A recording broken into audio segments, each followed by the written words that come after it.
All right, it's 7:01 p.m. I'm going to call the Cascade Township Planning Commission meeting for Monday, June 21, 2021 to order. And at this time, we'll record the attendance. All members are currently here and present. And so with that, we'll move on to the Pledge of Allegiance to the flag. Pledge allegiance to the flag of the United States of America and to the republic for which it stands, one nation, under God, indivisible, with liberty and justice for all. Thank you. And with that, could we move to approve the current agenda? Make a motion to approve the current agenda. Thank you, Member Deering. Thank you for the support, Member Nordike. All those in favor to approve, say aye. Aye. Opposed? Motion carries. Next item on the agenda, Article 4, is to approve the minutes of the June 7, 2021 meeting. I would move to approve. Support. Member Katzma moves to approve with support from Member Rappin. All those in favor say aye. Aye. Opposed? Excellent. Motion carries. Moving on, at this time, we will acknowledge any visitors wishing to speak. I see we have none present at the moment. Do we have anybody wishing to speak electronically this evening via Zoom? So we do have one participant. If you would like to address the Planning Commission, please raise your hand or press *9 and you will be given an opportunity to speak. I probably should mention that both items on the agenda will have a public hearing. And if this person who's on Zoom happens to be an applicant with one of those items, they'll have an opportunity when we take up that article to speak separately. There are no raised hands at this time, Mr. Excellent. Chairperson. Thank you. Then we'll move on to Article 6, which is case number 21-3637 for Jason Seeley at 4200 Cherry Lane. The applicant is requesting a special use permit to construct an accessory building larger than 832 square feet. All right. We don't have any coffee shops or retaining walls on our agenda tonight, at least, so I'm hoping these might go a little faster than our last one. But I think this is the first time we've had this type of request since we've had a couple of our new commissioners on the Planning Commission. So any residential accessory building that is over 832 square feet requires a special use permit from the Planning Commission. And that's what the applicant is requesting here. The property is located on Cherry Lane, north of Cascade Road. The building they're proposing will be 24 feet by 51 feet for a total of 1,224 square feet. And it has a height of 14 feet tall measured to the midpoint of the roof. This requires a setback of 10 feet to the side property line and 25 feet to the rear property line. And you can see on their site plan, they're showing a setback of 20 feet to the side and 45 feet to the rear. So they are meeting those requirements. The building will also have to be at least 10 feet from the house, and they're meeting that there as well. The property is under 3 acres. They are allowed to have 1 accessory building, and this will be that first building on the property. The applicant indicated that they plan to use the building for storage for vehicles as well as a boat. The building will have metal roofing and siding, which is not unusual in the agricultural areas of the township. At just about 1 acre, the property is a little smaller than what we typically see for these requests, but we have had a few examples of approximately the same size buildings there on about a 1 acre lot before. The applicant appears to meet our standards for an accessory building, so I'm recommending approval of the special use permit with the 2 conditions listed in the staff report, that the building is not used for living space or to run a business, and that any outdoor lighting meets our regulations.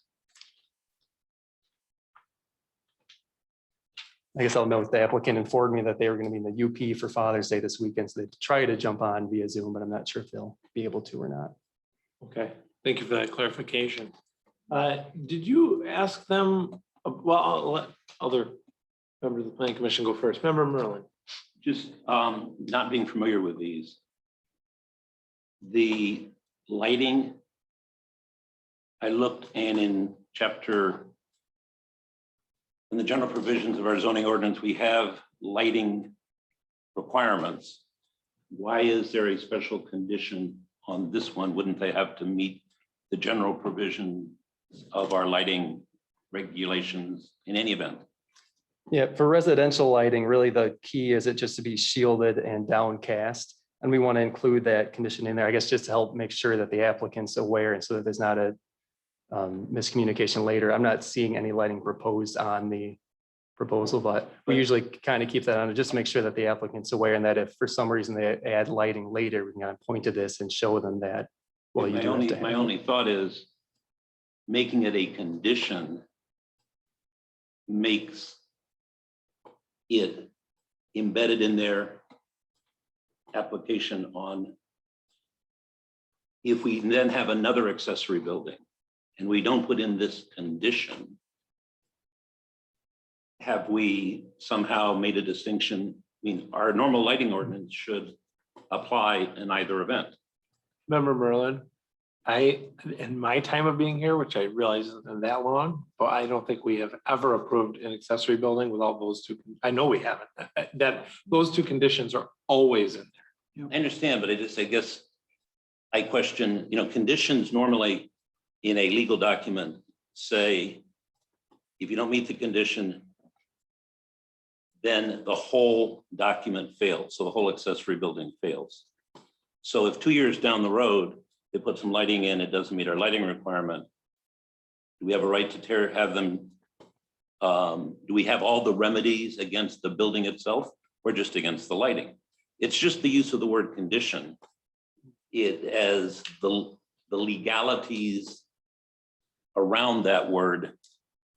Are there other regular zoning provisions that they would have to meet as well that do not rise to the level of conditions? I mean, I think they're subject to all of our, I don't have any problem with putting these in and saying, just remember, folks, in particular, our lighting and our use of business, but you're subject to all of our zoning ordinances in any event. I guess the answer to that question is yes, they're subject to all of the provisions in the zoning ordinance. That has really been something that the planning commission has asked for, those conditions over the years. As Brian said, really to help people understand, what those rules are, so there wasn't any confusion. So in that sense, you don't have to make those as conditions. They have to meet everything in the zoning ordinance anyways, but it's stuff that really the planning commission has asked for those to be conditions to help clarify so people don't get confused or don't run into trouble. But it's really your prerogative. You don't need to make those conditions. You have to comply with everything in the zoning ordinance anyways. See, I think it would be wiser to have staff recommendation that we approve this and understand that you're subject to all of the zoning ordinances. And we call in particular your attention to lighting and usage. And it's just, I mean, is there something that makes these two more important than the rest of the ordinance? They're probably the two that come up the most. But there is nothing of a kind difference. It's just we're putting them on notice. Mr. Chairman, if I could Yes, address Member Member Norland. Merlin. I think we had a previous chairman, in fact, I know it well before Scott and my time, that mandated that this was on, and like certain things, it just kept rolling over. I think we could absolutely direct staff to maybe change the language. I like where your head is there with follow all zoning guidance and pay particular attention to these two items. Yeah. I don't know that I think that aligns with the zoning and. Can I throw out, I'm going to throw out a suggestion that before we make a change from something that we've been doing for so long, maybe that's something that we should ask legal counsel their point of view on that. And maybe we carry these two through in the way we historically have, but I'm not sure that I'm 100%. I understand where you're coming from, but I'm not sure I'm 100% comfortable with making that change, 5 minutes before we make a decision based on a. And I'm happy going with it for this and for the next one. I just think there is nothing that makes these two different in kind than the rest of our zoning ordinance. And I hear what you're saying. I just would like to digest this a little bit and think about what, but I hear exactly where you're going with that. I think that in the 11th hour, so to speak, I don't like to to, I want to think that one through. Sure. And I don't think it's right to table these based on Oh, that no. with the precedent we've. I think it was for the neighbors, as much as anything in these situations, not for the applicant, but for when the neighbors show up. The two biggest issues are they going to be working, what are they going to be doing this? Are they going to be running a business out of it? That's a concern that I'm sure Steve gets calls on all the time. And, you know, are they going to put bright lights in? So I'm sure that's why it was there. And having purchased a home that used to have an accessory building in the backyard with a massive mercury light, I can tell you that the neighbors are very keen on wanting to know what's allowed lighting wise and what isn't. Or if someone has a large generator, because there are power limitations as well. Yeah, In sure. our zoning. So, because I would hate to have a auto repair, as one of my friends has, with the full Waste. hoist and everything, able in his outbuilding. Oh, So, I understand the point. It's just the technical point. Instead of us checking with legal, could we ask staff to check with legal and come back to us ahead of the meeting with some that's more recommended than language adequate. that we could review? Yeah. Yeah. I just, that would put it to rest. I think that's the easy way to do it. Did I miss a joke here? I said put it under old business because that was her, Oh, right. her idea Okay. last All right. week. Okay, okay. Moving right along, does anyone have any other questions of staff at this time? I have one question. Were Yeah. there any comments from any neighbors? Anybody give any feedback? Not that we've received so far, no. Assistant Manager Fast, do we have the applicant online if they're there? I'm wondering if there's questions for them. If there's not, then that's fine, but let me ask this, would anybody have a question of the applicant if they were here? No, okay. Is staff aware if this, or where the septic is on this site, if that conflicts at all with where the building is planned? The only reason I ask is that in my time of working in Cascade Township, I found a lot of people that have built on top of septic systems because they didn't know where they were. So Sure. it's become clear to me that it's important to ask that question. Sure. Shailene And I probably has one too. I don't know for sure. I do know, looking at old aerial imagery, I think there was a building in this location before, just 5 or 6 years ago, which doesn't mean the septic's not there, but I think it'd be unlikely that it's under there. Okay, Since there was a building in that same location before. okay, all right. Can you make a note of that, Brian, on future, Just, to, just like you're doing with the Yeah. comparisons, I think it'd be good to have the septic. Yeah, I think it would be good to at least ask. And I Mhm. mean, if they just don't know and the county doesn't know, I understand that. But if Mhm. they have an idea, it really helps. Usually you can look at the property and tell where it would be. Yes, Member Moxley. Mr. Chairman, I guess I'm a little surprised at the lack of distinct clarity of the site plan that we're seeing here. It basically looks like it was sketched out freehand and doesn't really clearly show much detail at all. I would hope in the future we would have more detail than what we're seeing here. All right, we can ask that. I think in the past, the big thing we've always looked at is setbacks, make sure it's in the rear yard, not in front of the building. So, I mean, we've had some of these in the past, but have. if we want more detail moving forward, we can ask for more. and make a suggestion in today's day and age, and I'm sure you could even provide them with this, but you can get a pretty good aerial image and you can put the setback numbers on that aerial image, and that makes the site, a sketch site plan like this look 300 times better. Yeah. So I would just throw that out there as a suggestion to applicants in the future that, maybe they print off a aerial image. And I understand not being able to, or not wanting to go through the hassle of hiring a surveyor to do it, and I completely respect that, but that would probably, would that have made you feel a little better, Member Max? Much better. I mean, I can't even tell where the driveway is, where the road is, Okay, are there patios there? I don't know what it's got. I understand. All right, and with that, Brian I did would, say he saw an aerial photographer, you saw a picture of it. When I was going online Yeah, myself, doing my own kind of I see that, research. and I did. My computer is not where it was before. Yeah, it's a but little bit on the applicant to provide enough information, and if you feel like they haven't, then you wouldn't approve the request, but we can try to let them know that up front that it'd be a better idea to give more information. Yeah, I know many times I've come in to Steve and asked for an aerial photograph of my property, and he provides it right away. I mean, it's great, Yeah. so. I would hope that all these people would do something like that.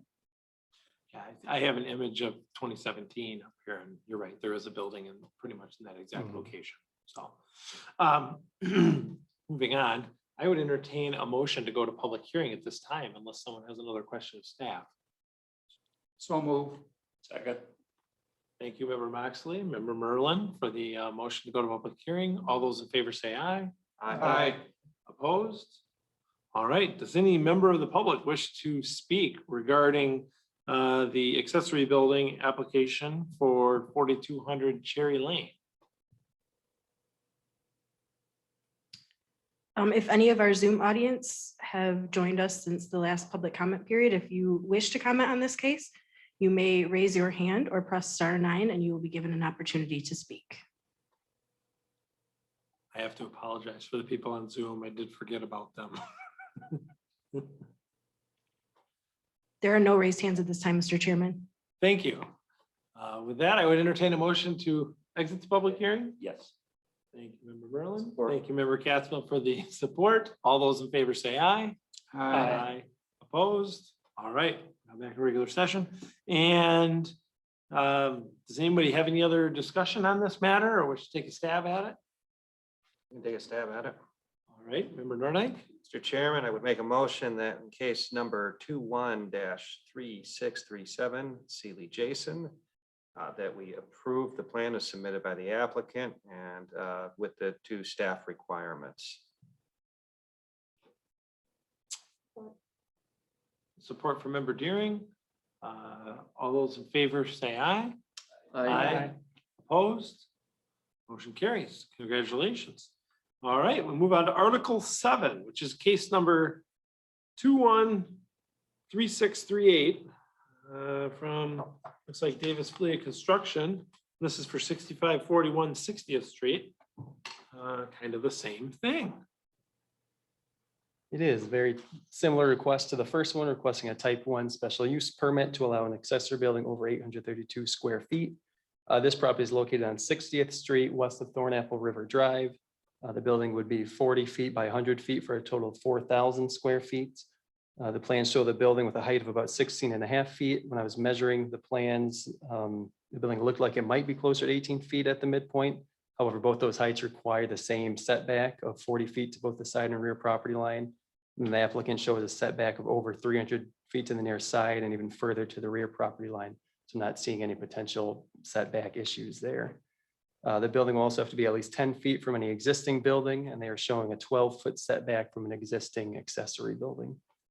The property is over 6 acres, so they're allowed to have 3 accessory buildings, and this will be the second building on the property.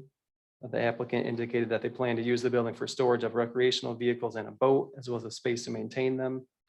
The building's normal in appearance for the area.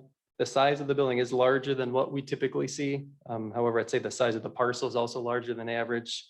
It's over 14 acres in size, and also out in the agricultural areas where we'd expect to see potentially larger buildings there.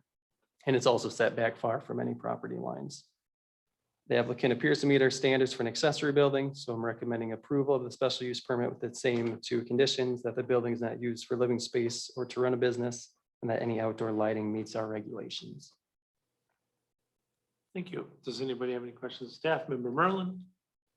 Is this property going to be developed? I noticed the applicant is a construction company. Is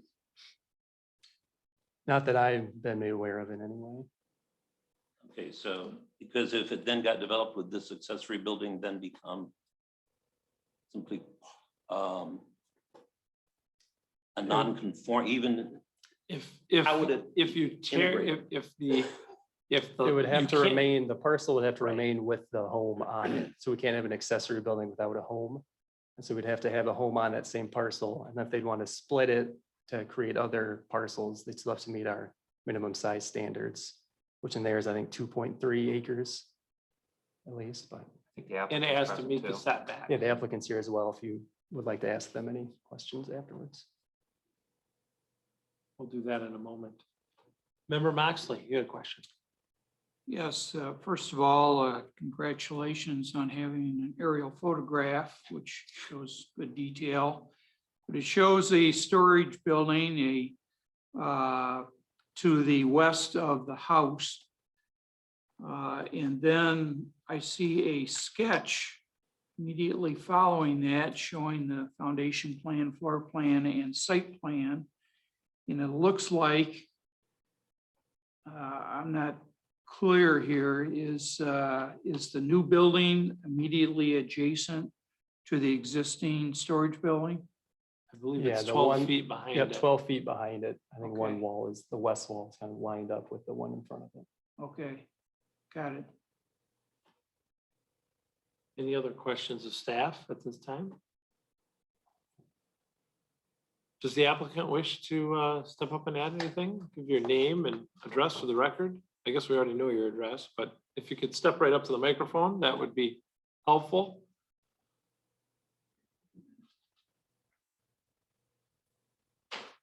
Good evening. My name is Juan Davis.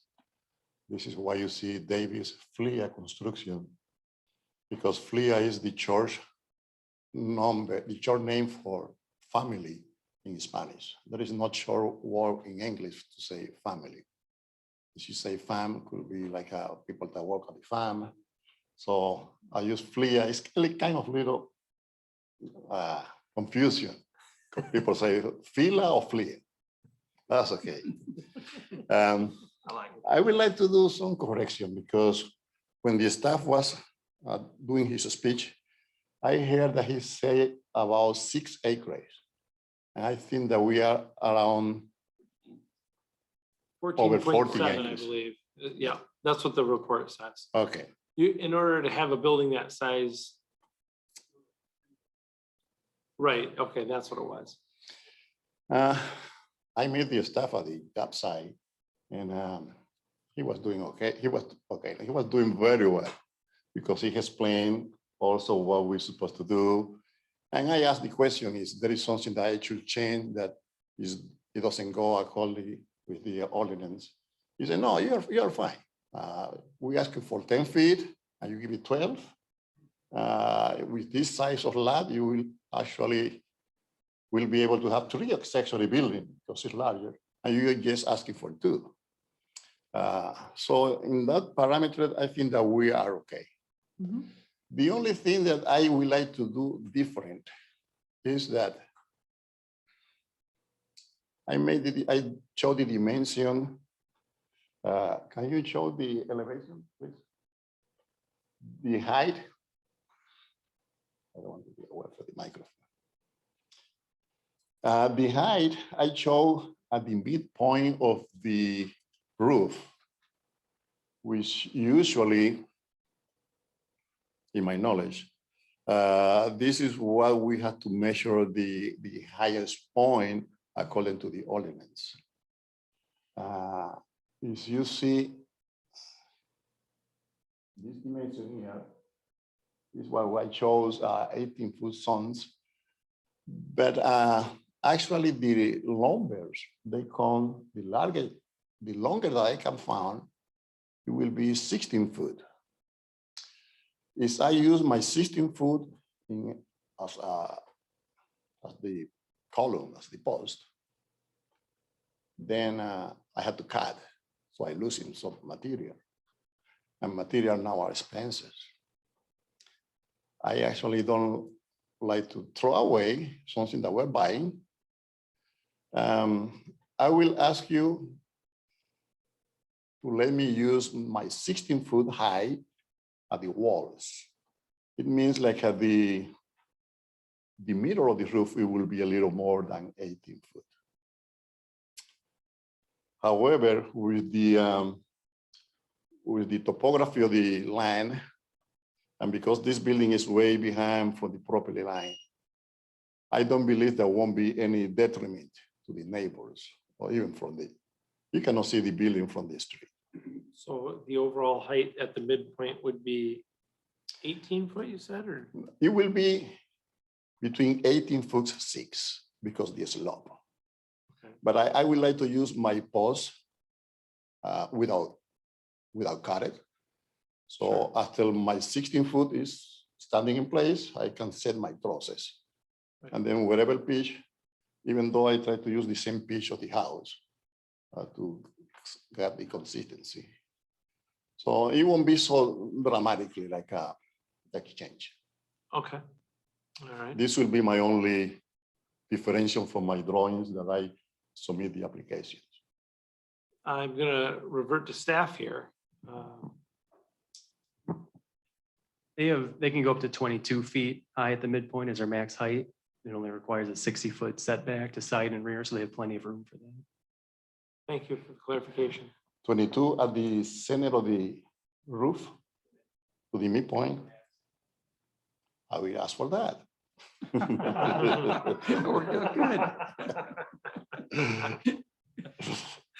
So it's better to ask for what to say, mercy or pardon.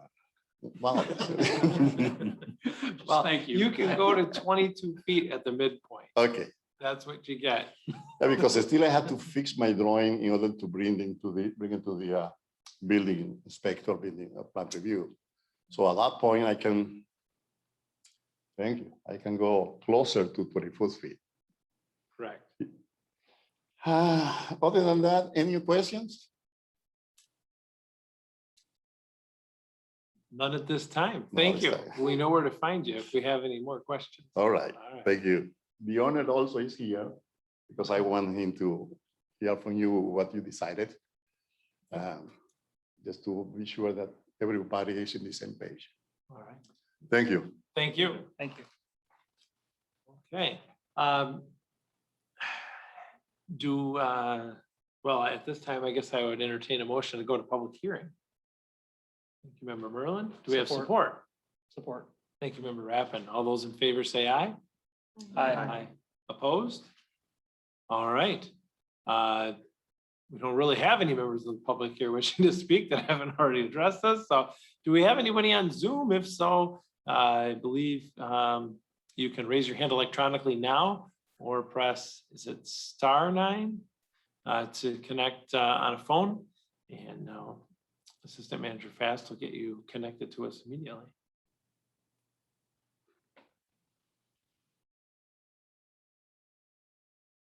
Sounds like we don't have any hands. We don't have any raised hands at this time. All right, thank you, Assistant Manager Fast. With that, I would, did staff receive any written? No? Okay, Move to close public hearing. thank you, Member Merlin. Support. Thank you, Member Rappin, for the support to close the public hearing. All those in favor say aye. Aye. Opposed? All right. At this time, I'd entertain any conversation or action on this item. I actually have one more question. Yes, On Member the, Deering. on the application, at the very bottom, where it says briefly describe your request. It says install 40-foot by 100-foot barn, 6 feet from existing building. And I'm just wondering if that was a mistake on the application, because I believe you said it was going to be 12 feet from the building.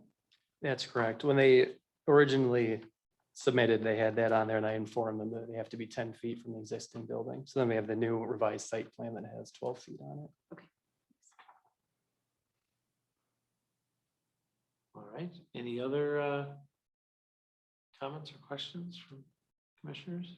Action? Mr. Chair, I'd make a motion in case 21-3638 to approve the special use permit along with the staff recommendations, conditions rather. Thank you, Member Rappin. I'm not sure who went first on the I support. wasn't in support. I have a question. Member Moxley, support. Member Merlin, discussion? Yes, I wondered whether we should include that because the application had 6 feet, even though the new site plan had. I agree. We should also make a reference that we allowed him to go to 22 feet. Would you be willing to amend your? I would gladly add that. Would you want that as a condition or just a note? No, just a note that it's been approved to allow him up to 22 feet and that it needs to be 12 feet from the existing building, I think would cover all the bases. Yes, I would add that. The observation that we've adjusted the height off of what the drawing showed Correct. and reflected the 12-foot change from the application. Member Gatsma? Does that have to be documented with it, before they get any type of building permit? Or we're gonna want to see like a new drawing? Well, he'll submit that to the Okay. building department. Okay. You can see Mr. Hilbrand is shaking his head yes, so I think we're on, I just wanna think make we're sure. all on the same page. Okay. Help me out here. Member Rappin made the motion. Member Moxley supported. You're still in support, looks Yes. like. Okay. Any other discussion? All those in favor say aye. Aye. Opposed? I think you guys are all set. Thank you. Thank you. All right, moving on to Article 8, which is old business. We have an update on the Burton pathway.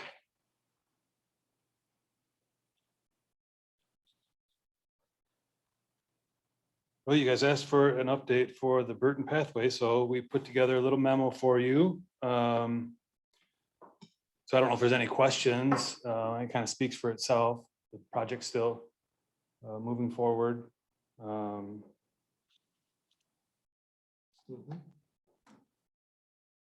I know well, I'll leave that. Member Merlin has his hand up. I'll let him go first. The question I have is this increase, which I think is from that which was estimated at the time of the millage to be over $1 million more expensive. Would that be a fair characterization, or approximately $1 million over? I think that's what the report says. Are we obligated to spend that money? Even if it may take away from other potential pathway projects? Are we obligated to complete this one? Because I wonder how high a priority this bridge is. Well, I guess, to be honest, those would be questions the board would have to answer. What their priority is, what their level of priority. So those would be questions that they'll have to ask themselves. So that the planning department doesn't, in essence, have, you're not the person or the people who control how much of that millage money has to go to this particular pathway. Because if this cost were $2 million more. The board will control what they decide to spend or not spend. Okay. Member Carson? I have a question in the report from Fishback. It talks about the cost estimate was presented to the Township Infrastructure Committee on May 5th, 2021. Can you explain to me what the Township Infrastructure Committee is? Sure.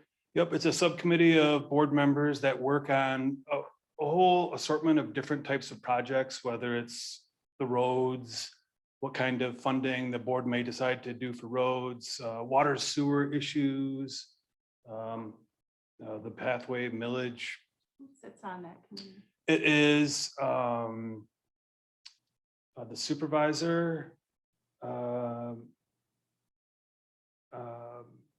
Supervisor Lesperance, Tom McDonald, and John Shipley, I believe. So there's 3 people on this. There's 3 committee. people that sit on the committee. And then why, and maybe you're the wrong person to ask this, but why is there no disclosure, I guess, on the township website with a township infrastructure committee when they are dealing with obviously things like this? There's no, do you know what their reporting structure is? I guess I don't know what you mean by the reporting structure, but you're right. That would probably be a better question for the manager. Is reporting structure, what I'm saying is there's no notes on the township website to discuss any meeting minutes, any agendas, anything like that. So if there isn't anything like that on the township website, you would think that they report up through something. And so in my opinion, I would think either they report through the planning commission or through the board so that those minutes are discussed in public knowledge in some sort of way.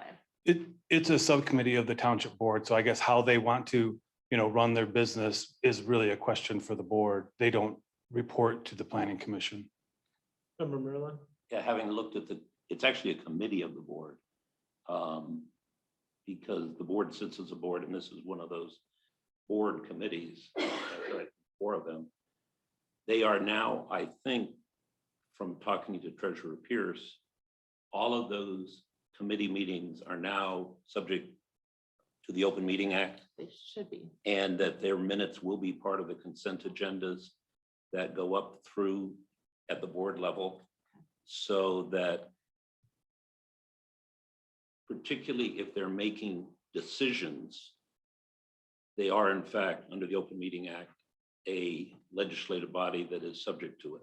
So Thank you. That was my main question, is to read this, and obviously to Fishback, they feel like they're representing to the board of a directors. committee that has some sort of leeway or, ability to decide what's going on. And I don't know why it's not in public record for anybody to look at. But under the structure heretofore, I think the thought was that those committees don't make decisions.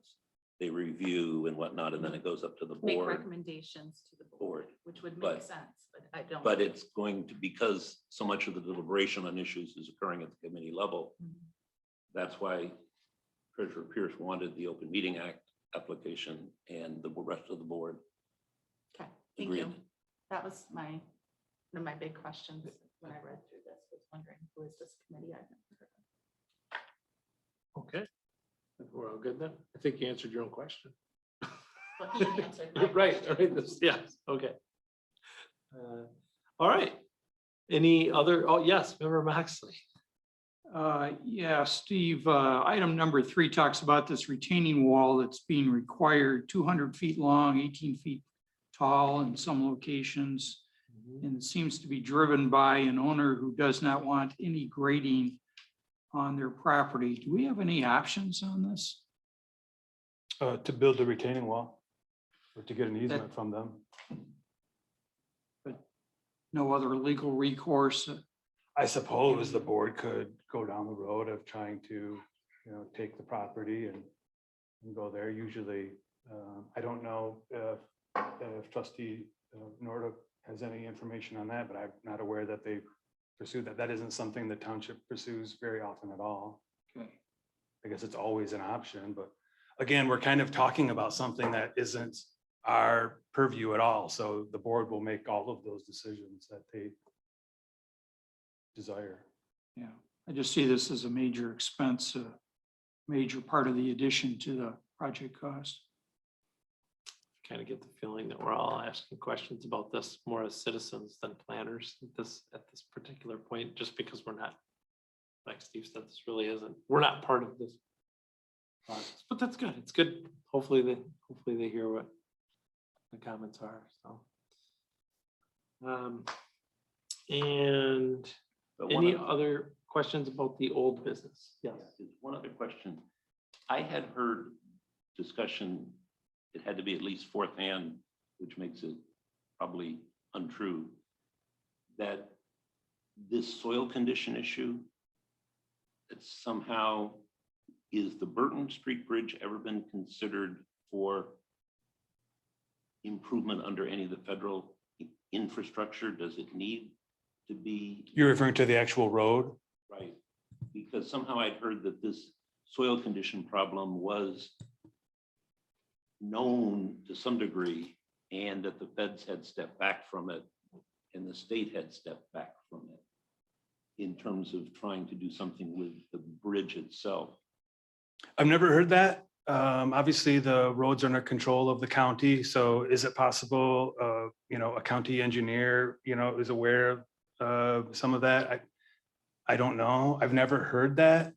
I can say since I've been here, I can recall the improvements to Burton Street for the road being on the road commission's, wish list for 10 years. So is it true that they sort of backed away from that? Maybe, but I've never heard that it was because of a known soils condition. And we first found out about the soil condition well after the millage was approved? Yeah,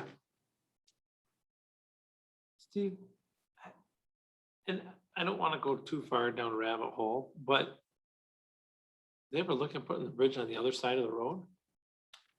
on the north side of Burton Street. Yeah, Yeah, so that you don't have the neighbor who doesn't want a lot of a wall. you've got, it's probably two things there. You've got two homes that are on the east side of 96 that are, you probably have to buy both of those.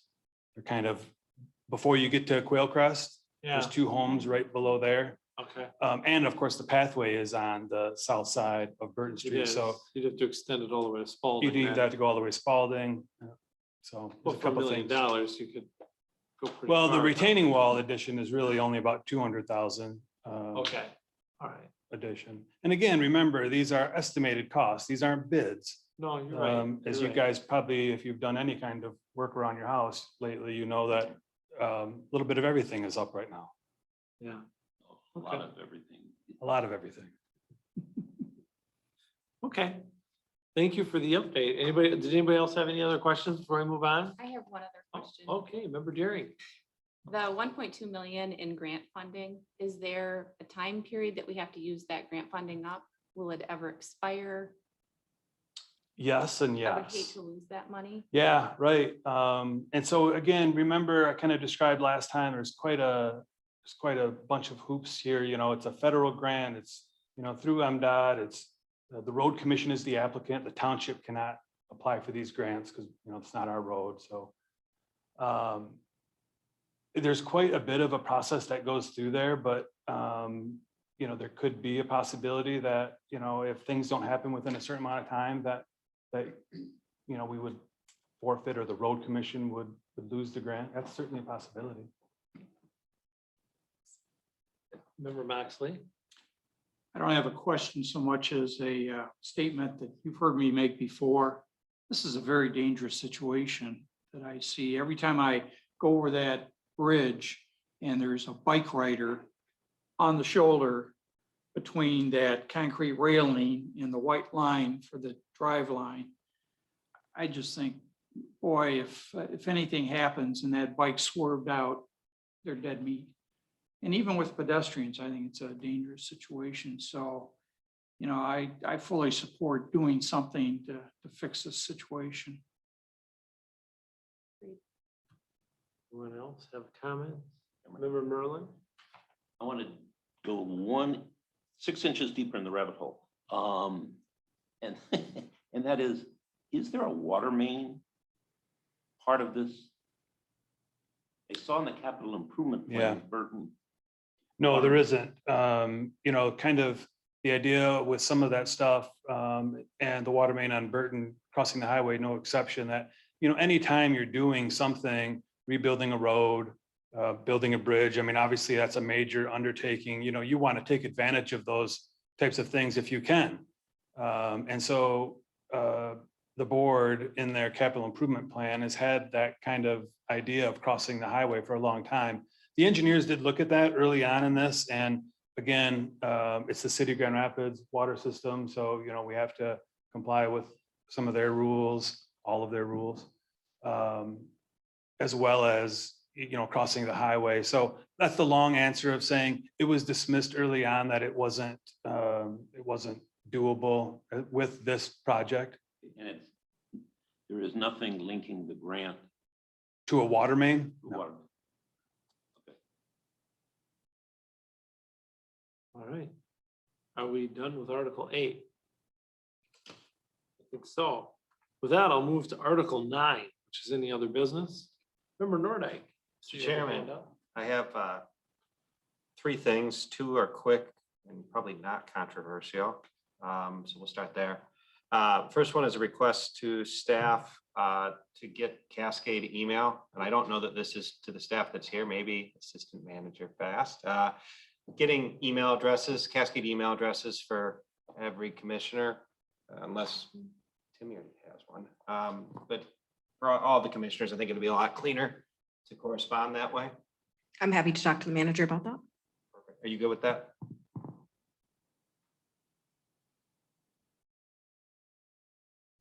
Yeah, I was just gonna say, after the last meeting, we had told the manager what those comments were, so he's certainly Okay. well aware. Yeah, I just want to formally request, I can reach out to the manager directly. And I know the supervisor is in support of it, so. And then the second one, which is even less controversial, you can stay there. One of the things that the chairman and I've talked about a lot is site visits and how important they are. It would be great if, and I'm going to defer to you on how we do this, if we could get some kind of way to identify ourselves as planning commissioners. Maybe it's a hat, no, like a business card or some kind of ID, a lanyard. I like the lanyard. The request is there. I'll let you come up with something. We have ID badges. I'm sure that wouldn't be difficult to. Yeah, you know what I mean? That way, like, I can think of one where we've been asked to leave, right? Like, it'd be great to say, hey, because we ask solicitors in our neighborhoods to do that, to identify themselves. So whatever you think, Steve. I think that's appropriate because I've had, somebody said that to me one time. Oh, the Yeah. solicitor has to wear a badge and you just pull in the driveway and walk around the yard with nothing. Yeah. And I typically make a point to go do a drive-by at all sites. But every now and then there's a need to walk behind the house to see what's back there. Round Hill is a classic example. You can't drive by it because there's a gate, so you have to walk back there. But there's always those places, and I would say that it's our duty to make it a priority to visit these locations, at the very least to drive by them. It's important to do that. I mean, tonight's cases, it's a simple drive-by gives you a great idea and perspective of what's going on. I don't think you need a badge to do that. I don't think it's necessary to get out and walk around a person's yard, but when you do, and you get asked the questions, it's nice to have that. So I think that's a great recommendation. Remember, Merlin? Just a question, and it impacted actually the last meeting as well on the Round Hill situation. When an applicant makes an application to the Planning Commission, as part of that, do we now have a right to walk, to go? Do we have to ask permission when we go on? What is the appropriate protocol?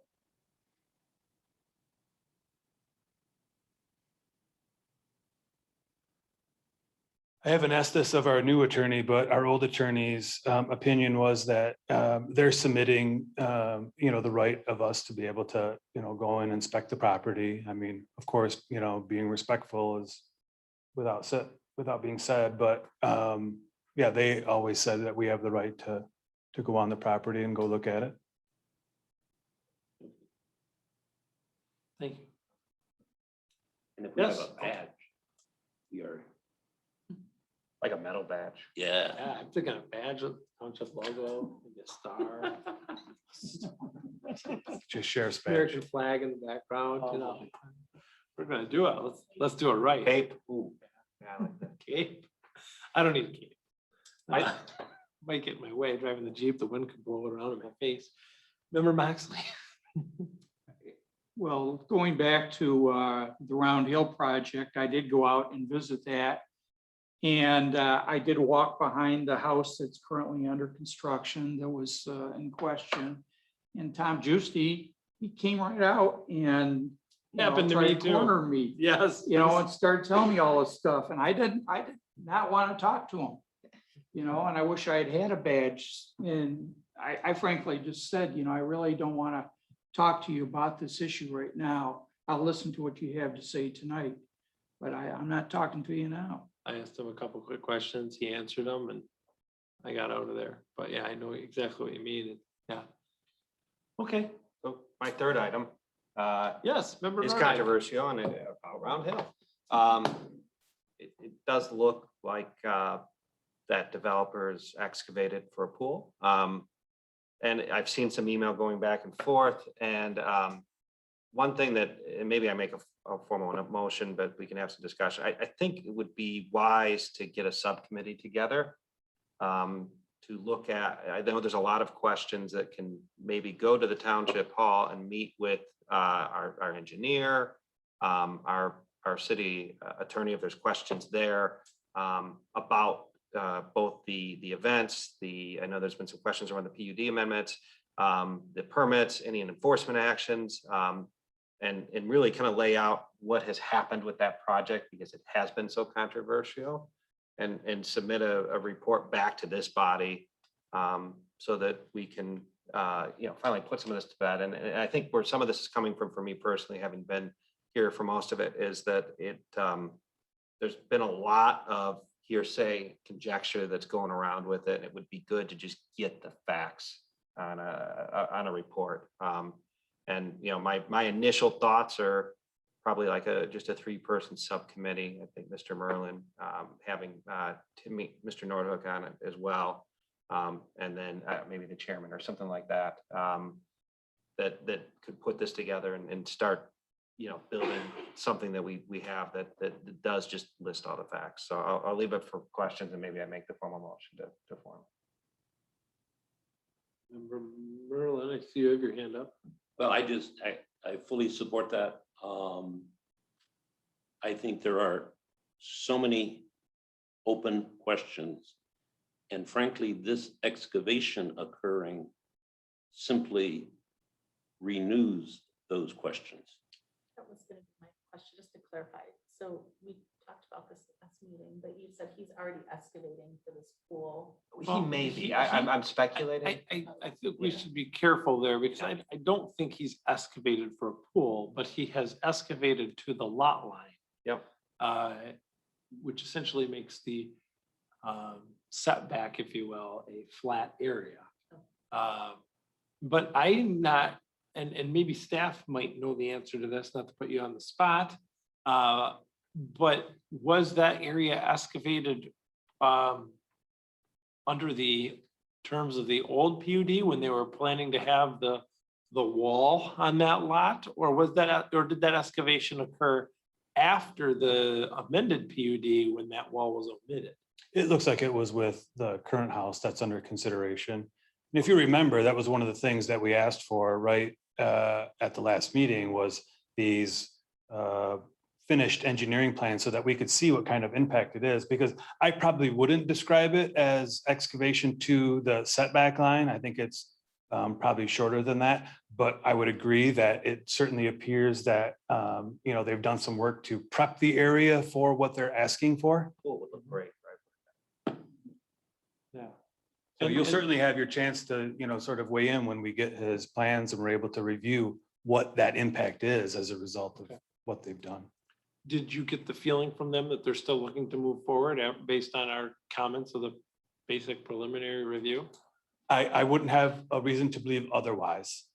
Okay. He gave me no indication that they weren't going to move forward with it. Okay. Member Merlin? Actually, this was the item after the last meeting that most upset me. And I get easily upset, but anyway, no.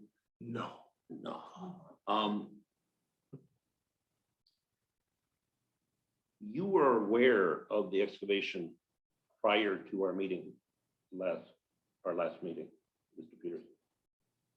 As I think, Scott, you were, and some other Well, people who had made it. I made a site visit, which I had just assumed you all had made site visits Well, and saw the same thing I did. But yes, it looked at me that it had been excavated, but I wouldn't say it had been excavated in recently. I think it probably had been excavated months ago, But based on the way the erosion was and the weeds growing there. my only point is, people, I don't know how many of the board or the commission members here knew it. Site visits where I wasn't sure of how to get past the gate for me are difficult. I understand did that. I did, since that meeting, go from the north. That would be dangerous with the No slope that's kidding. there. No kidding. And it strikes me that he has at least created a very dangerous condition.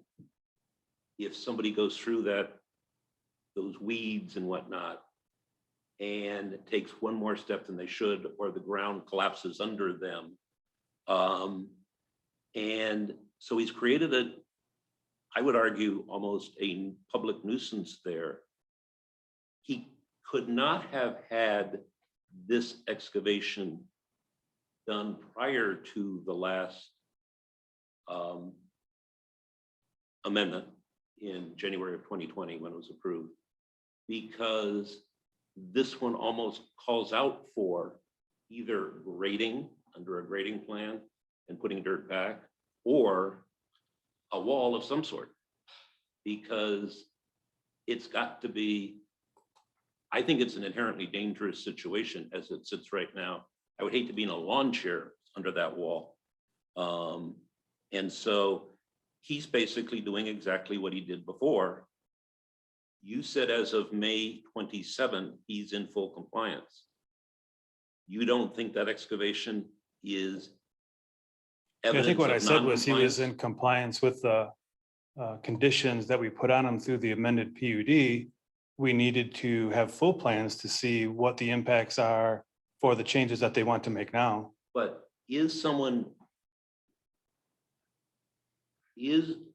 there were grading requirements in the amended PUD. Don't know what they were, but it does talk about a grading plan. And it eliminated the north wall, which we wouldn't have eliminated if everything was going to look like that excavation. So, and it is, I don't know what your view of a safety hazard is, but I would certainly view it as one. Member Merlin, if I may, I feel misled. in But- 2020, the aerial image on Regis shows that area cleared. And it shows some sort of a mat or something, I think, laying back there, an erosion mat, which is what it shows on all of the undeveloped lots on the north side, with the exception of lot 3, which looks like an oasis. Actually, when I look at the plat map from 2020 and got a blow up of it, it shows some cleared area over by the patio, but it does not show the extent of excavation that is on that site right now.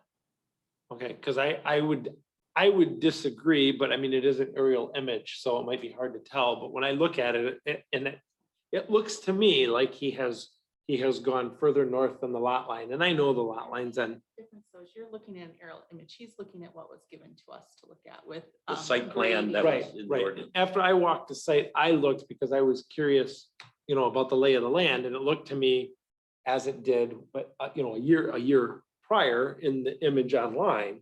I'm looking at that image on my computer right now, and I still would say that yes, member Norton. Put that up here. I don't know how to do that. That wasn't what was given to us. Is last there a way year. that I can share my screen? Yeah. I hit the toggle button, right? Yes, I've toggled, No? but how do I toggle to my screen? Oh, here, let me see if I can do it over here. What's on your screen right now? That what I want to share. Not eBay, I was An shopping, aerial. actually. An aerial map.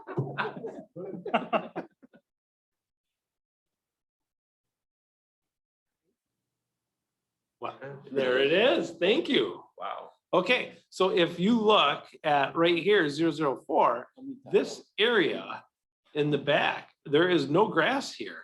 Yeah, somebody's shading it right now. I think they're doing a fantastic job. That's me. Remember when I was trying to draw boxes of a pool? Now you know how I feel. And that area is what I'm speaking of. It looks to me like that has had some, I would say that was cleared, obviously. It was my thought. Yes, member Nordhook. Or trustee Nordhook. That's been excavated for it's cleaned off for the house, but that hill has that, like seeded, Matt, the mat. it could. I was looking at where the hill is on lot 3, which in comparison, because I know that didn't move, so to speak. And I thought that the hill in the image looks to be more like the cliff that is there now. But that was my personal take on it. So, I mean, I don't know if it really matters. I'm just saying that to me, it looked like it had been done a while ago. Does that make it any different? Probably not. Member Merlin. Well, two comments. One is, I think, whatever are the facts, if the facts are that either we approved a site plan that had a cliff in it without a wall, I don't believe we would have done that. Back in 2019 and 2020, when we were working to approve it. And if he did it afterwards, he's using the exact same, I'll go ahead and do what I want to do and then come in and beg for forgiveness. And that offends me anyway, particularly with his track record and him having sued us. But I think we don't do a whole lot of good tonight going through all the iterations and slides. I mean, I love these, but let's get to the motion of having a committee that will look into all of these issues. Because if he is again doing what he says, I mean, what he wants, whether we do it, whether he's got our approval or not, I think we need to find some mechanism that will incentivize him not to do that. And obviously what happened in 2020 didn't create enough incentive. And as part of that, one item that I think we need clarity on from the planning department is, I would have assumed that a statement that says they're in full compliance on May 27th meant they were in full compliance. Not that, well, they're in full compliance, but just really understand that I have to get this full engineering drawing. That's, I would have thought would have been, that engineering stuff would have been to approve that which was going to happen, not the state of being at that point.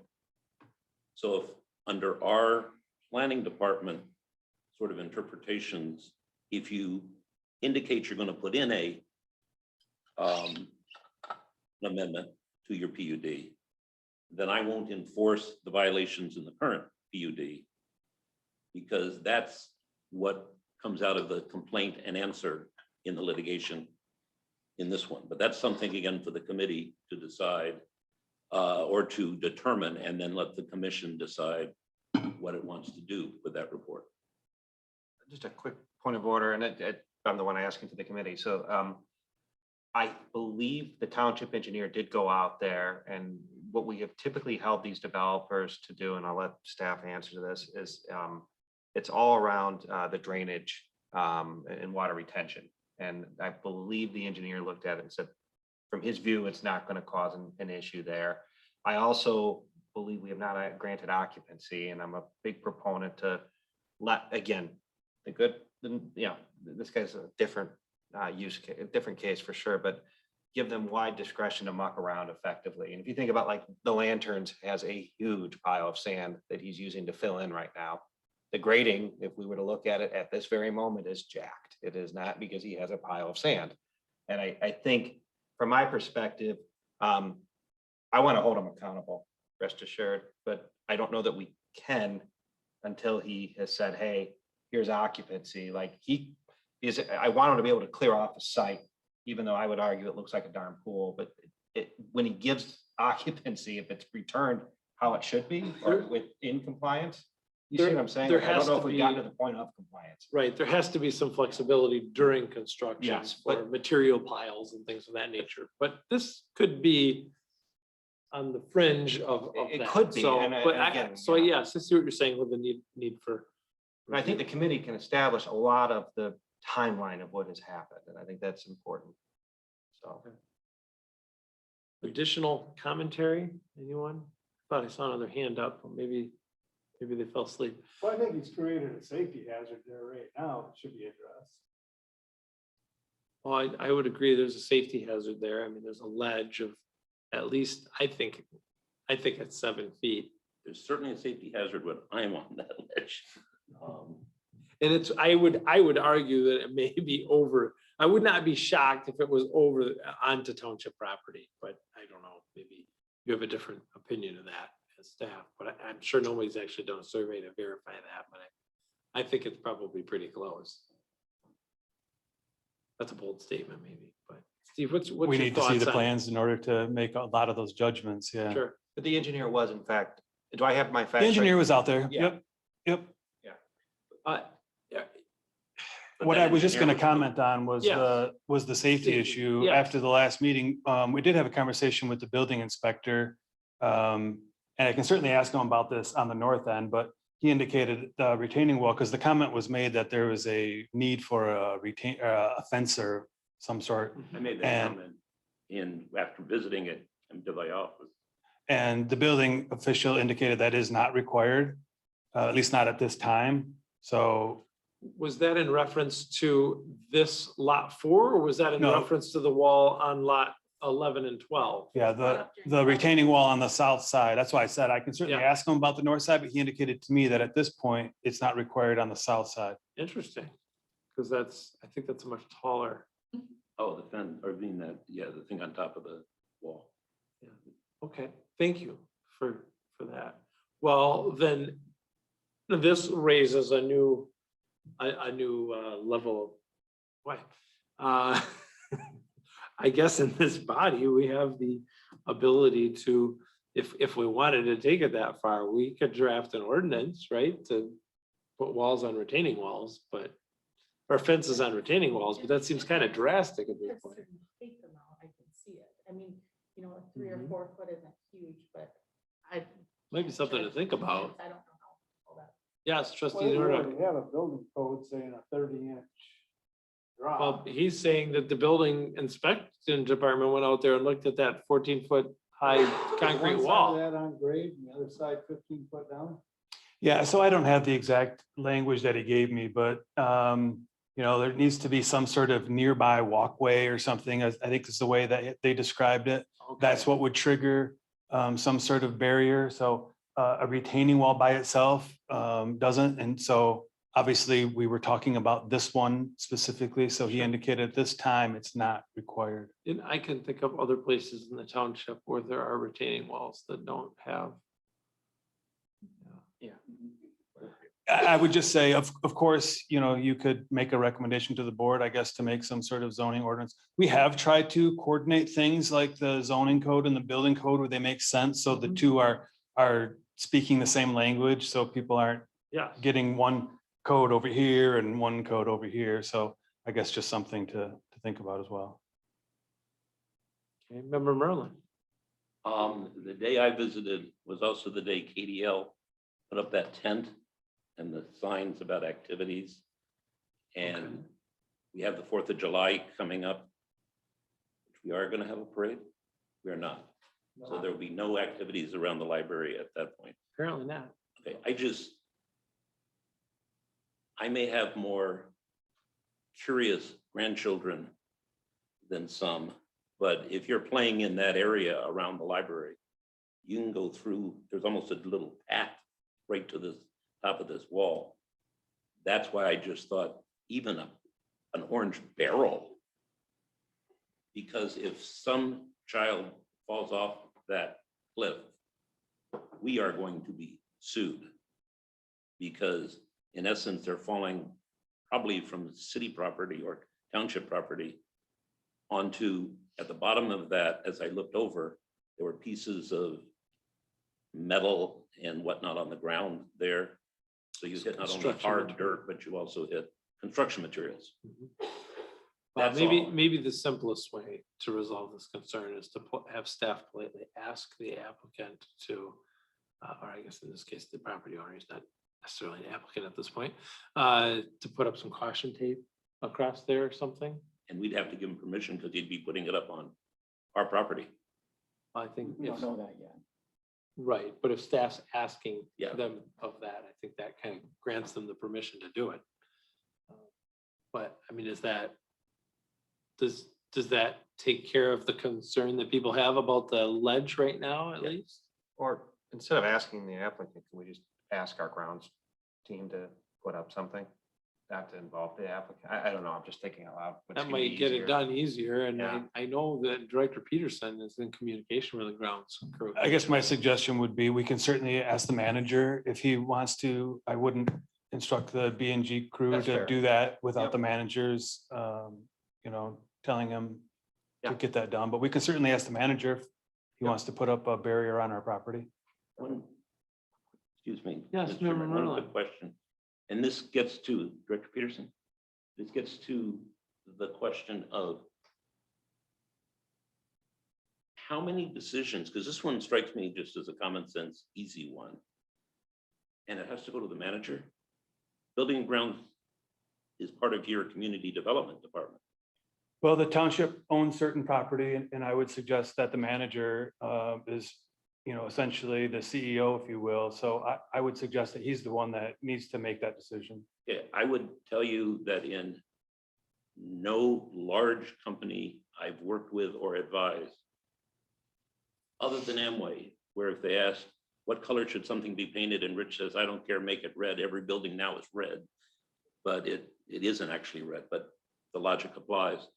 CEOs don't make those kind of decisions. But anyway, that's part of the delegation issues that I think the township needs to deal with on a more general basis. All right. I just would like a piece of tape or an orange barrel. Can you look into that for us? I will certainly ask the manager.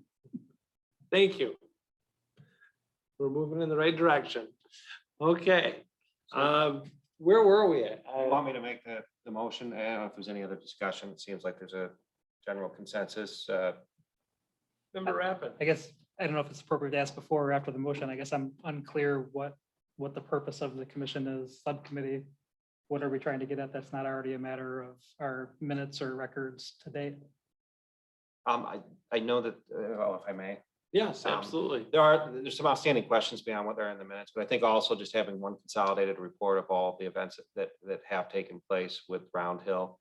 And I know that Mr. Merlin had some questions that the city engineer or the township engineer could pretty easily answer. Given his previous experience and depositions and things of this nature, can probably get at a lot of these facts pretty quick. Is that fair characterization? Oh, yeah. Yeah. And this goes back through Round Hill. Yeah. From 2015, so we can put to bed as many of the conspiracy theories. Yeah, there's just a ton of conjecture out there, and I don't, from my time here, I saw our staff following the rules, and I'd like to kind of make that public. So I guess I'll just make does that answer that? It does. I have follow-up questions. I don't know what a subcommittee would achieve that a simple list of questions to our staff wouldn't achieve. Or is it a subcommittee of this body, or are we? Subcommittee of tasking this body. staff? To bring a Committee report. of this body, What's that? actually a committee of. A this. committee, I'm sorry, yeah, a committee, so, The committee of this body that would come up with questions, talk with staff, talk with other people, and report back on the findings. Is that Like when kind you of- say a timeline, that's like investigating the facts to bring them back.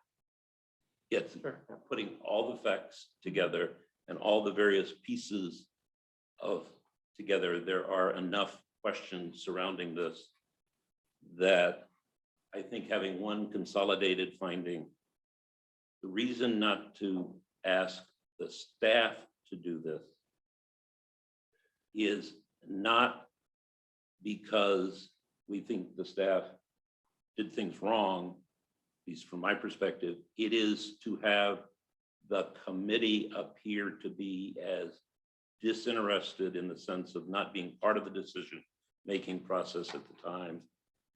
The staff, in essence, telling us the facts are the facts as they understand them. If you read the Rhodey complaint, it's pretty, it makes some pretty incredible allegations, and our answers were in some cases fairly unusual. And so getting a disinterested group where the staff would have full input into it And at the end, I think the final deliverable would be a document that is a consolidated report with a timeline of who did what to whom, when. For me personally, I have heard a lot of allegations against this staff who I hold in very high regard. And I just want to put it to bed. And I think that this committee of this body could do that. I support. So I'll make the motion to form a committee. Do I make it or do you have to? I mean, what's the requirement? So I can, all right. I think you can make the motion. All right, I will make a motion to form a committee of this body to review all facts, timelines, and relevant, anything else that is relevant to Round Hill from its inception as a development in this township, and to report back to the Planning Commission their findings. Do we have support? Support. Support by member Deering. Motion was made by member Nordike for committee. Research. If I could amend it, I would amend it with the following members, member Merlin, trustee Nordhook, and chairman Rissy, and I can sub in when you're not available, because I know Scott and I both have pretty busy schedules, if that works. I appreciate that. Well, it's the first time I've had somebody make a motion to put me on a committee. Okay, member Moxley, Is there any time limit on this? there should be. Yeah, I I think think we need to cap it somehow. yeah, Absolutely. 6 months. This isn't the federal government. Oh, yeah, by easily. I think we have to understand that the summer may disrupt some of the timing of. That's that, what I'm but thinking, if we can have a report by the first meeting in December, How about we just say the end of the calendar year? that's fine. Absolutely. You support the amendments? I do. All right. All right, thank you, member Deering. Any other discussion on this matter? Member Rappin? If we anticipate future applications, how will we both be investigating this as a committee and also dealing with business that we have to do? I guess I just don't understand what investigating the past, are we tying that to some current or future work, or are we just going back to see what we did? Member Merlin? Let me comment on it because I had a similar idea, though Chris and I have not talked at all about this.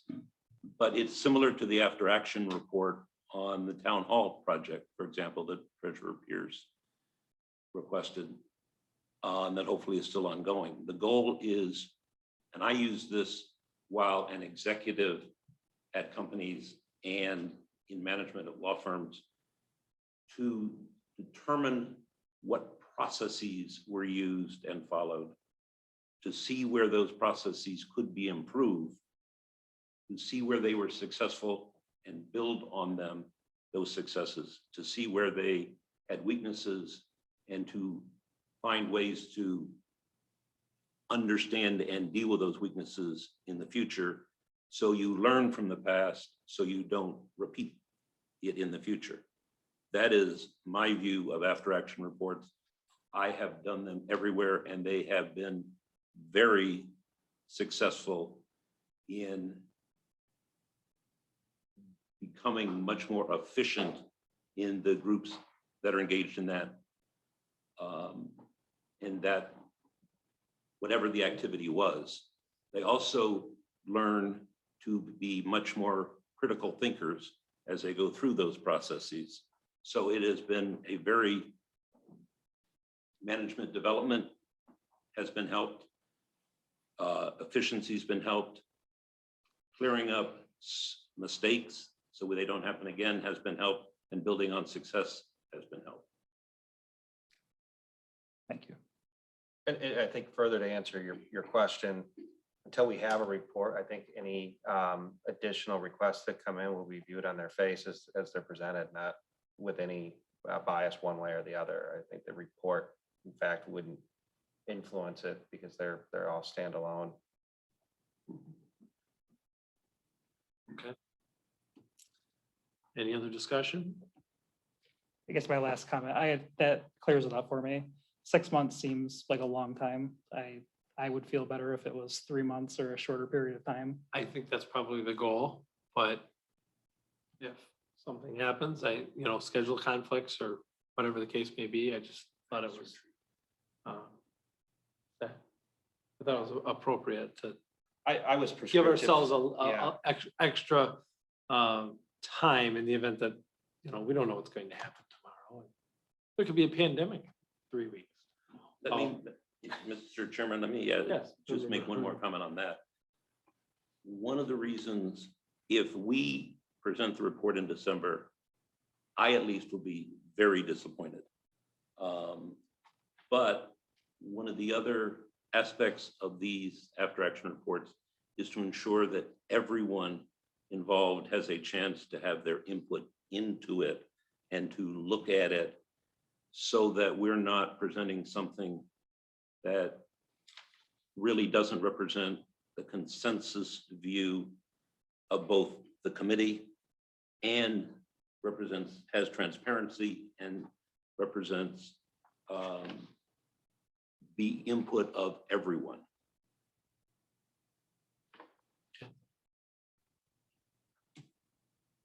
Other thoughts? Well, we can narrow the timeline if that's, if that's gonna, I don't know that I want to amend it only because I don't know what's going to be found either. And if there's more time that's needed and I'd like also, I guess that was my thinking, is I'd rather have the time be available than have to come back in 60 days and ask for additional time. So that was just my. One possibility to assist in making people feel comfortable is that at least every 60 days we report to the commission That was what I was gonna ask. is if we with could like get progress reasonable reports. updates At least. I think that's reasonable. so I'll amend to add 60, every 2 months, a progress report. We're doing nodding support for that. Yep. Any other discussion on this matter? Member Moxley? Who's on the commission? Chris? Oh, One of us will be yeah. present. Trustee Nordhook and Member Merlin. Do you want to be part of that? I got the time. I'm retired.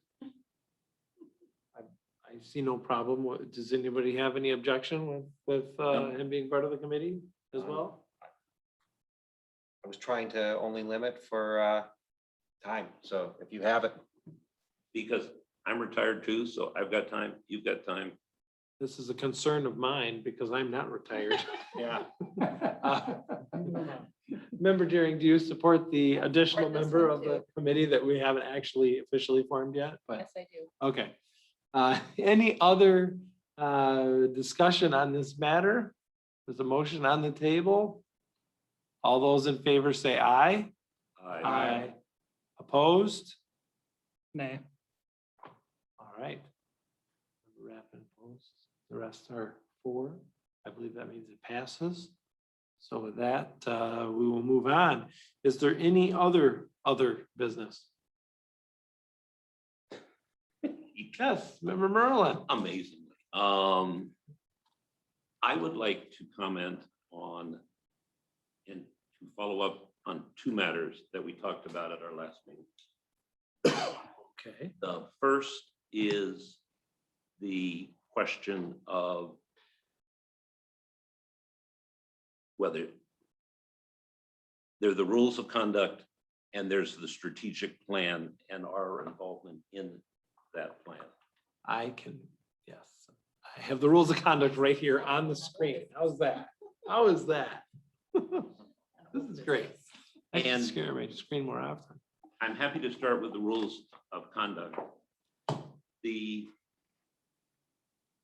We were asked at the last meeting to come up with some issues and questions that we could discuss briefly this evening in anticipation of giving a list to the general counsel. I think that was my question. I don't think we talked about doing that this evening. It I- was just brought I up. think and we didn't brought talk it about up the and I I don't think that we circled back around it at the end of the meeting, I think is what, and I made a note tonight to not make that mistake.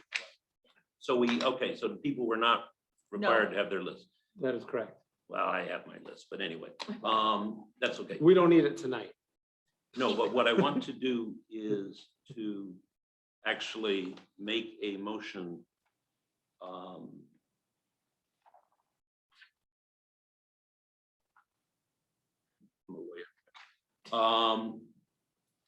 Resolve that the planning commission hereby requests that and I don't know, do we have the authority to contact council directly?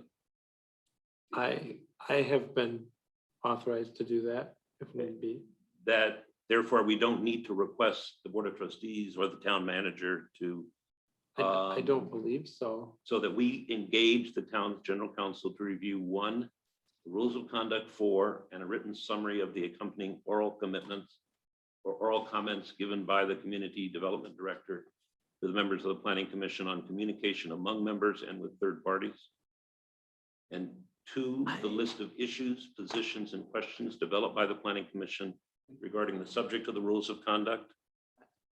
And ultimately, to have the general counsel draft a new set of rules, eliminating oral guidelines or oral additional rules that are legal, practical, and in the experience of the general counsel, typical of what he's seen in other Michigan comparable municipalities. And that involves, I think, a multi-meeting process. It involves at our next meeting,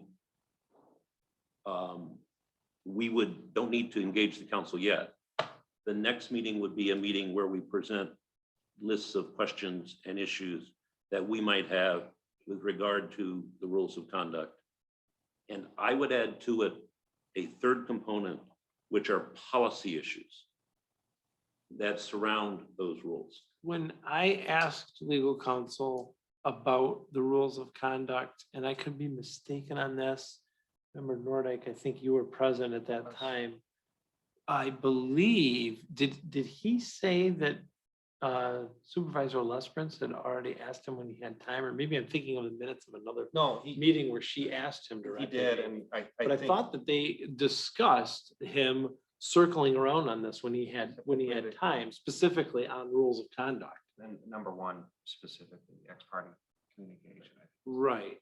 But So I think that's already, good. in a sense, being So done. that then we have to just formally begin that process, not of engaging him quite now, but engage the process of coming up with lists of issues, questions that we want him to.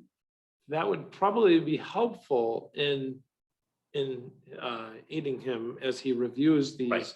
rules of conduct and makes any suggested changes. And for example, I think we as a commission need to consider, among others, the following kinds of policy issues.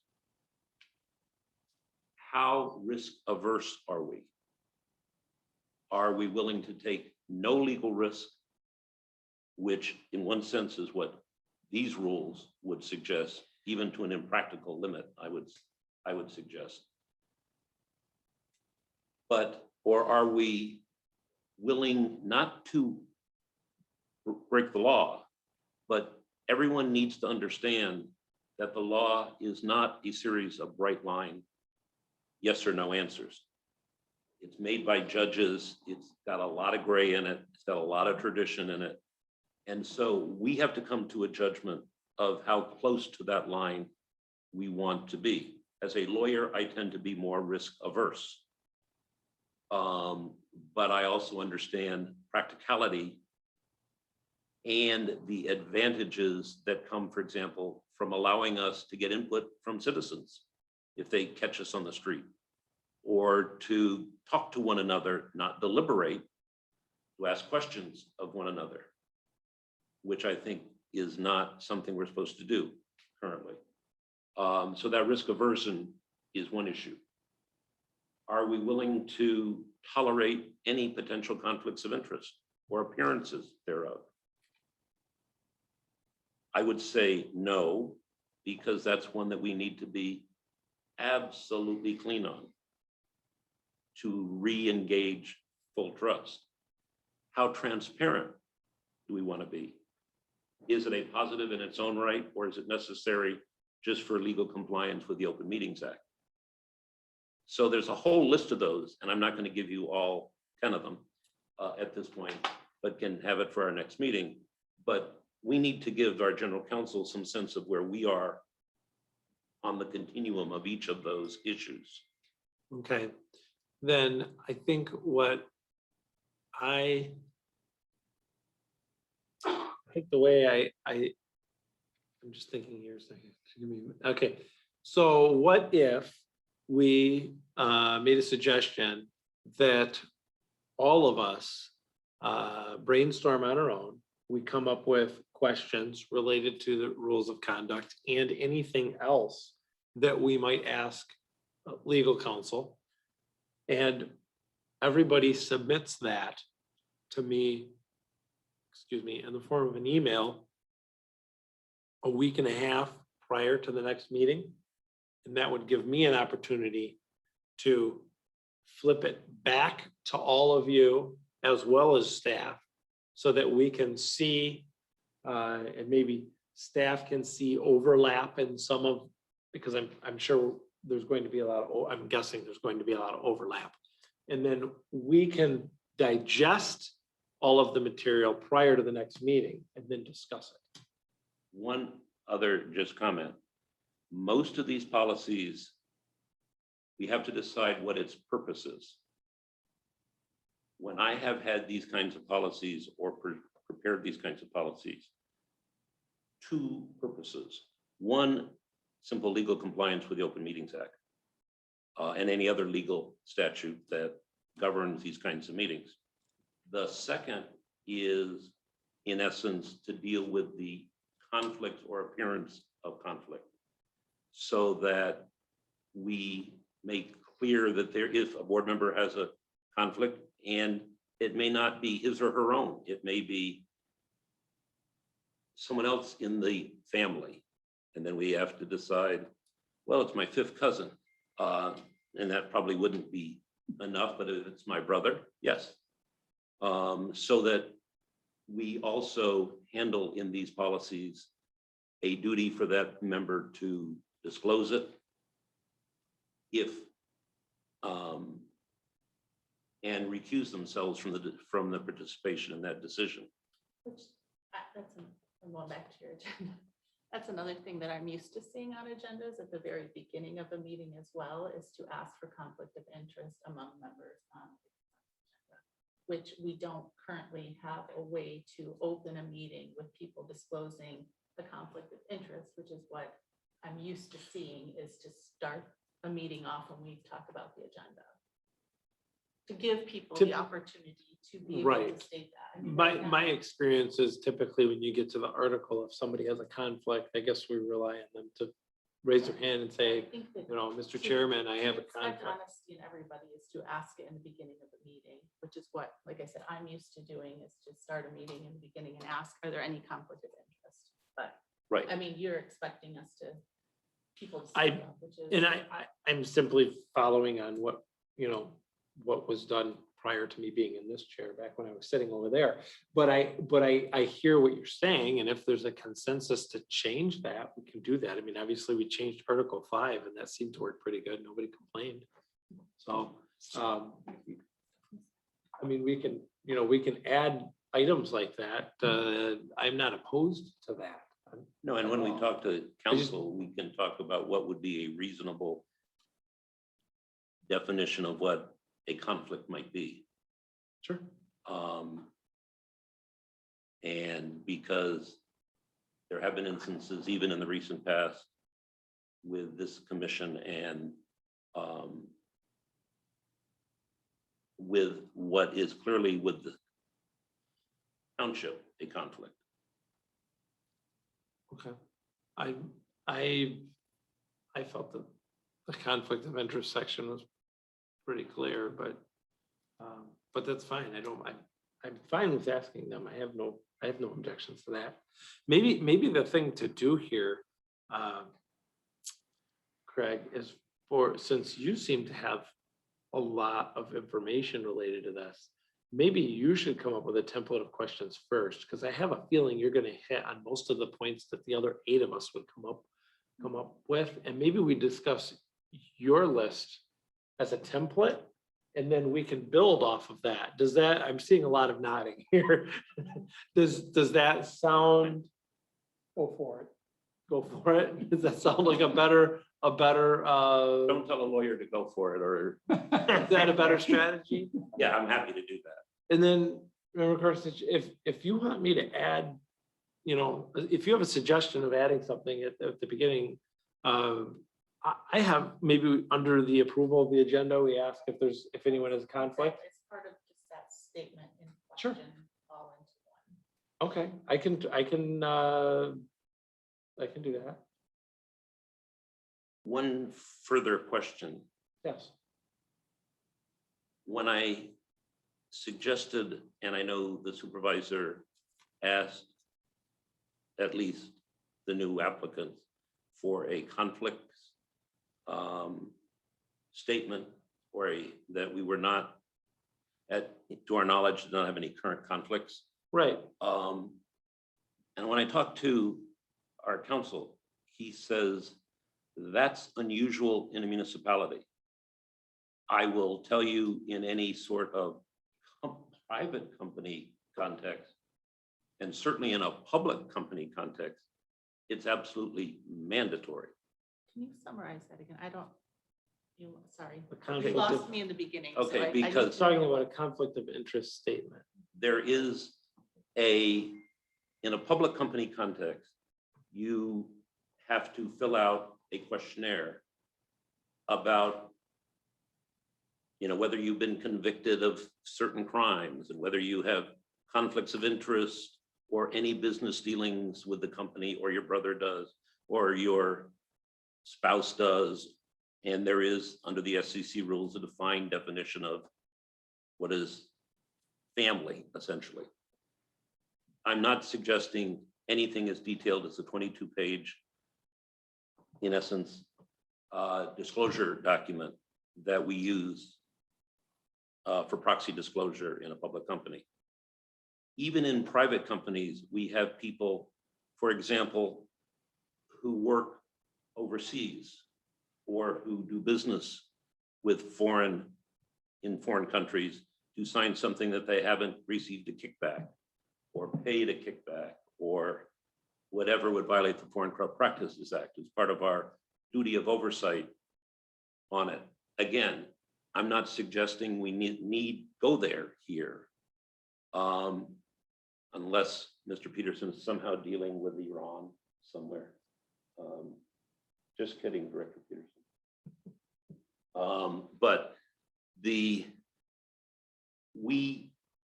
those are going to be some of the questions that are going to be on the list.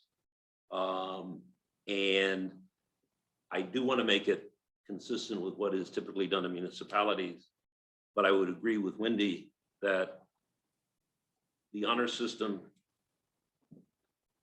hasn't done so well. As General Mattis said today in a speech at our annual event for the World Affairs Council, where he won the Vandenberg Prize, or he was awarded the Vandenberg Prize by the council.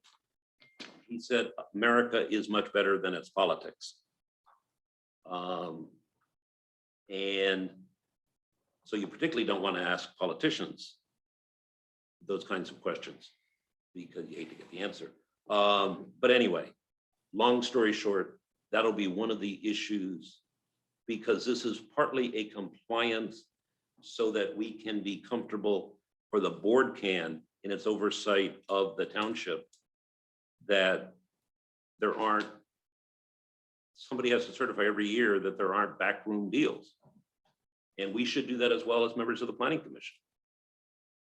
I think it'll be interesting what legal counsel has to say.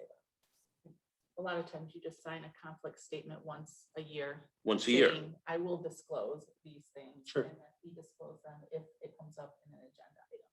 So it shouldn't be, I think they need to be cleaned up a little and looked at by council, but I think they need to have more specificity and clarity put in them, so we know what we're talking about. We Well- brought it up too on that call. We did, we He brought pushed that up. back. Yeah. He pushed, He pushed back on me. Yeah, he on did the it same as to well. us. yeah, he did the same to us. Because we asked about the form. I believe, yeah, because I was asked to fill out a form and I had never been Right, you asked both before. were, yeah. We both were, that was, yeah. And, you know, he and I had a long and very interesting discussion of that. But that again is something that the Board of Trustees ultimately has to say whether they want to have that or not. But anyway, Well, why don't you prepare my list. prepare a template that, and then we'll kind of work off of that. Are we working on the same time frame? Then he'll give it to you a week and a half before. You'll share it with everyone for us to determine if we Is- have different is ideas a- or they're the same or what time frame. Is a week and a half before enough for everyone here, or do you want 2 weeks? How do we want to work that? A week? Well, I like to do things a week and a half before the meeting, because the problem I have is that we're asking staff to produce things a week before the meeting. And if we're submitting things to each other the day before the meeting or the week, the Friday before the meeting, I feel like then what's the point of asking staff to have things brought to us sooner? So I would like to be consistent overall and respectful of that request. My only comment on the week and a half before in this particular context, when's our next meeting? Because if it's 2 weeks from now, I think there's an extra week, I'm which makes sorry. it fine, July 12th is the next meeting, which would mean the week and a half before would be like about 20 July. days. So a week 10 days. before So gives it'd be you 2 June weeks. 30th. Easy. I think you had mentioned earlier that you were retired, so you had lots of time, right? Wait, I thought it was already prepared, this list. Well, I've got 6 pages of it No, I was here. gonna say the list is already I didn't prepared. want to. Okay, hold on a minute. Hold on, wait a minute. We gotta put a limitation on this. I get paid by the word. Well, but we don't. I understand. That's right. That's right. I'm very slow. Okay. A list would be great. A week, 2 weeks before the meeting is ideal, or a week and a half is ideal, but. You'll you get know, it. Yeah, I don't want to get things the Thursday before, particularly if we're making an issue with staff of doing exactly that. I don't think it's right for us to do the same thing. I'm happy to do it. All right. So we have a consensus to move forward. You're going to create a template and Week and a then, half before you get it to yeah, and then I you, will forward it to everyone. and then we'll have a discussion on it. And at I our will next meeting. remember to put it in a blind copy format. That way none of us inadvertently start communicating ex parte. Anyone have any thoughts or objections on this matter before we move on to any other business? Yes, Member Moxley? Couple months ago, you sent out, or somebody in staff sent out a list of the current commission members. And there's been obviously a couple changes. And we need to have an updated piece of information, especially for Craig and Wendy. Yeah, I was trying to find Scott's phone number to call. You don't want to find my phone number. I got it now. You're out of luck. I went to my Chinese source. Oh, China. I try to avoid them. Anyway, I just asked that it be Okay. updated. Well, it looks to me like the website is up to date. Okay. But I'm sure it wouldn't hurt for all of us to have a paper list. That'd be great. Yes, Member Merlin. Another new matter. The second one. Are we ready to move on? I think we are. So yes. I appreciate Director Peterson's getting the Mckenna material in the binder that we had in front of us. This gets to the question of how involved we want to be in the strategic planning process, and to how many wrenches we want to have Trustee Northup throw into the board meeting on Wednesday. I think when I looked at the McKenna report, or not report, but proposal, and particularly, I think pages 7, 8, and 9 of it.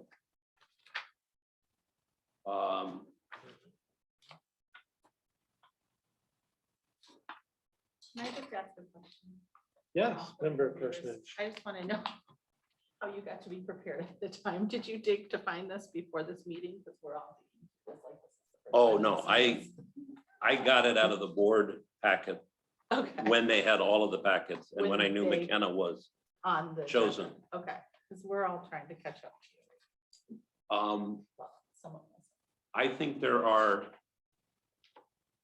Okay. at least 3 fundamental flaws. Actually, there are 4 fundamental flaws to the McKenna proposal as it stands now. The first one is its purpose. If you look at what it says,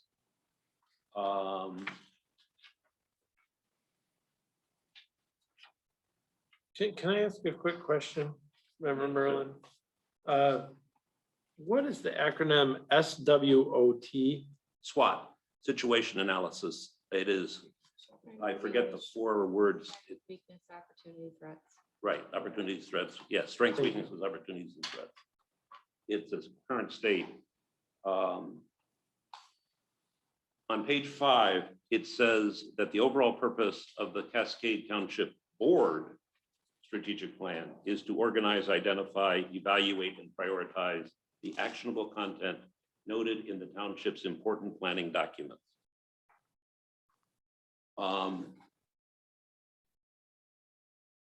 And that, Your pages are different than ours. Yeah, right? they Because are. That's not Yeah, I on my don't page see 5. that.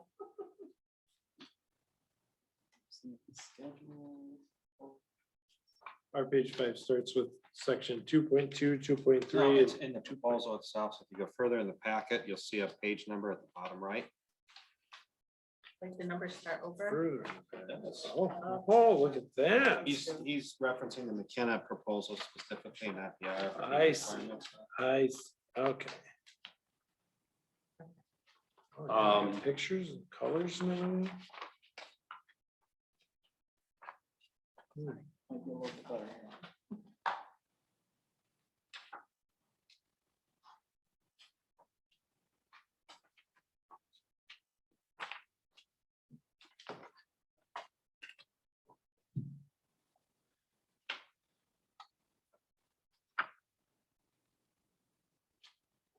and then if you go down to item 3 there on page 5,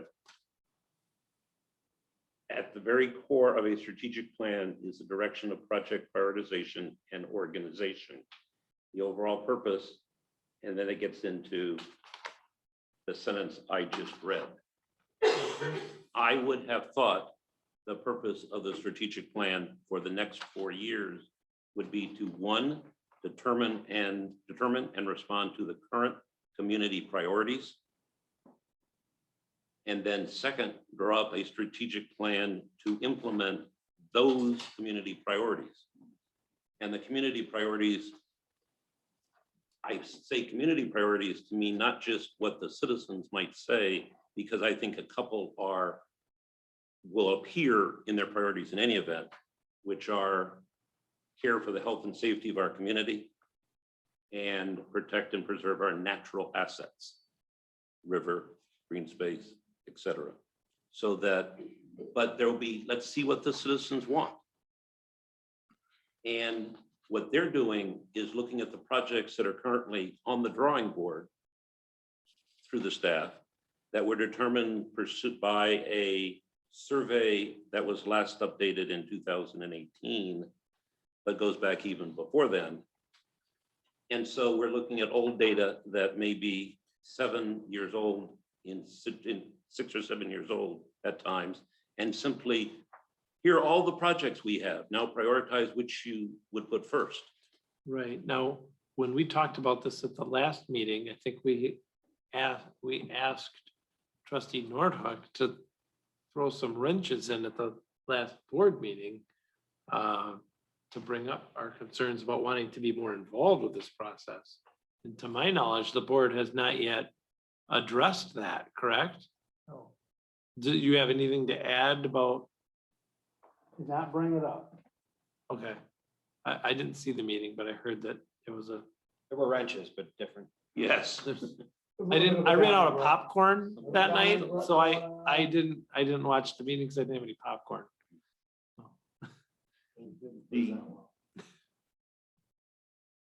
That requires, and the reason I moved to that one first is because one of the other, and I've just actually thrown in my third particular view of where this gets it wrong in terms of starting with old documents, build on old data, and simply reprioritize. That is rearranging the deck chairs on the Titanic.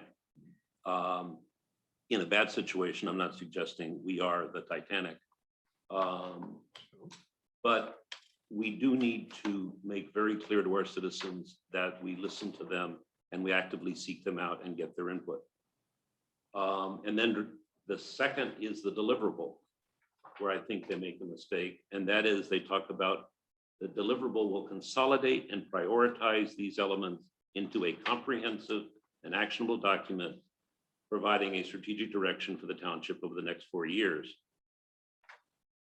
I think the deliverable in itself is fine if it is not focused on the old projects, but on what the citizens want.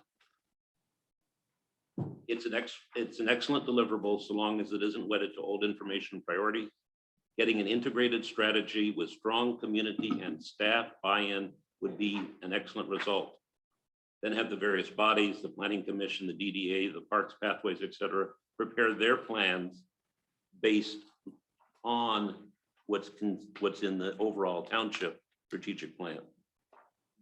Right, but I think what I'm hearing is I don't know that the planning commission has any objections with what you're saying. Right, I think this focus needs to be put on the township board, not on this body. Well, here's where I think one statement in the Mckenna document is enough to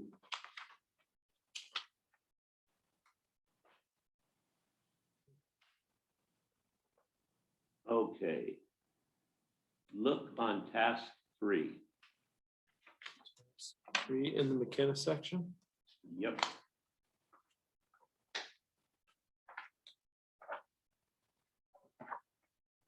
Which page is that? Task 1, Mine doesn't have a page. task 3, you're Probably right, page there's no 8, page. it's just not numbered. It's task 3. Okay. Okay, if There's you a go to the first Picture of some other community on the bottom. community prioritization survey. Non-meeting opportunity for residents to share their thoughts. Great. Create an easy to use online survey instrument designed to elicit a wide sampling of community input. And here's where I get offended. In a manner that permits citizens to feel involved in the process without investing too much time. That tells me that they don't really view that input as particularly important. Add to that the sentence in the first paragraph on that page. The process described below is structured to gain input from throughout the community in a relatively short period of time, while respecting the schedules of the busy professionals and community members with whom we will be collaborating, which I guess is this special group that they're going to be working with. That tells me again, the general citizenry is a waste of time for the busy professionals from Mckenna and the other groups. It reflects, I think, a fundamental gap that exists among some in the township with the township board and government in general, which is a question of whether the township really values citizen input or whether it tries to lead and direct citizen input and only uses it for purposes of legal compliance. And I could cite you any number of instances where I have felt that occurring. Where I can go to a meeting perfectly happy and content, and then I get there and there's 60 people screaming at the Board of Trustees or the Planning Commission. This is an opportunity for the township to get out in front of that issue and really seek out aggressively the views of the community. That means in various forums, public meetings, community meetings, whatever it may be. Now, the question is how to do that. And this gets to the question that I think I would like to suggest we propose our good trustee Nordhook to take with his wrenches back to the board. And that is, the leadership must be broadly shared. This can't be viewed as a board staff project alone. And if you recall the meeting where it was first approved some few months ago at the board level, it was labeled the Cascade Township Board Strategic Plan. And there was comment made, and that board was eliminated, the word board, because it's the township's plan. So there was sensitivity even at that first meeting to that issue. I think the way to lead this is a strategic plan process leadership group of perhaps 7 to 8 people, 3 of whom would come from the Planning Commission, because we do have, in theory, the responsibility for planning efforts of the township. 2 would come from the DDA, 2 from any of the open space, parks, pathway committees, led by a trustee, so that you have a broadly cross-functional team, and then you get input. They create a new process which focuses energy at the front end in getting input, rather than let's look at what we thought we were going to do in 2016 and see where we put it on our priority list now. I like your plan, remember Merlin, but the problem is I get the feeling Township Board is excluding us from this process right now because they haven't asked us to come up with this plan. And that's where I think we have our esteemed knight in shining armor with wrenches, trustee Nordhook. That would make him a mechanic, wouldn't it? Not a knight. Well, the wrenches are there to keep the screws on, keep the. Okay, well, and I kind of feel like your comments are a little ahead of the knight's horse in the sense that It's always better to be ahead of a horse than behind it. well, I guess it's Can't argue with that. yeah, I suppose, but it can leap over you. But I mean, I hear where you're coming from, but I think we've got to let trustee Nordhook have an opportunity to get these wrenches out. Would it be helpful if I came in person to the next board meeting and actually brought a physical wrench? Is that, I could just hold it up and wave it, you know? We're good. Okay, all right. what if we call him Don Quixote? Well, I probably would forget that and have a bad gaffe, so I'll just continue to call him trustee Nordhook. You can call him whatever you'd like. I'd prefer. No, I think we are ahead of the game. I will Okay. say I have So, at least explored this idea with a couple of people at the board level. And I think there may be more openness than we think. have you tried speaking at a board meeting? Well, I was wondering, Oh, I, there just seems like a disconnect in a weird way where.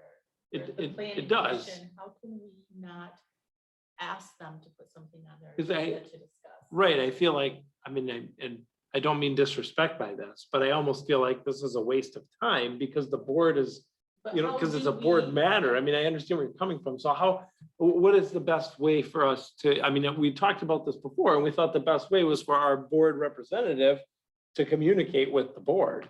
And I think that's the polite first step.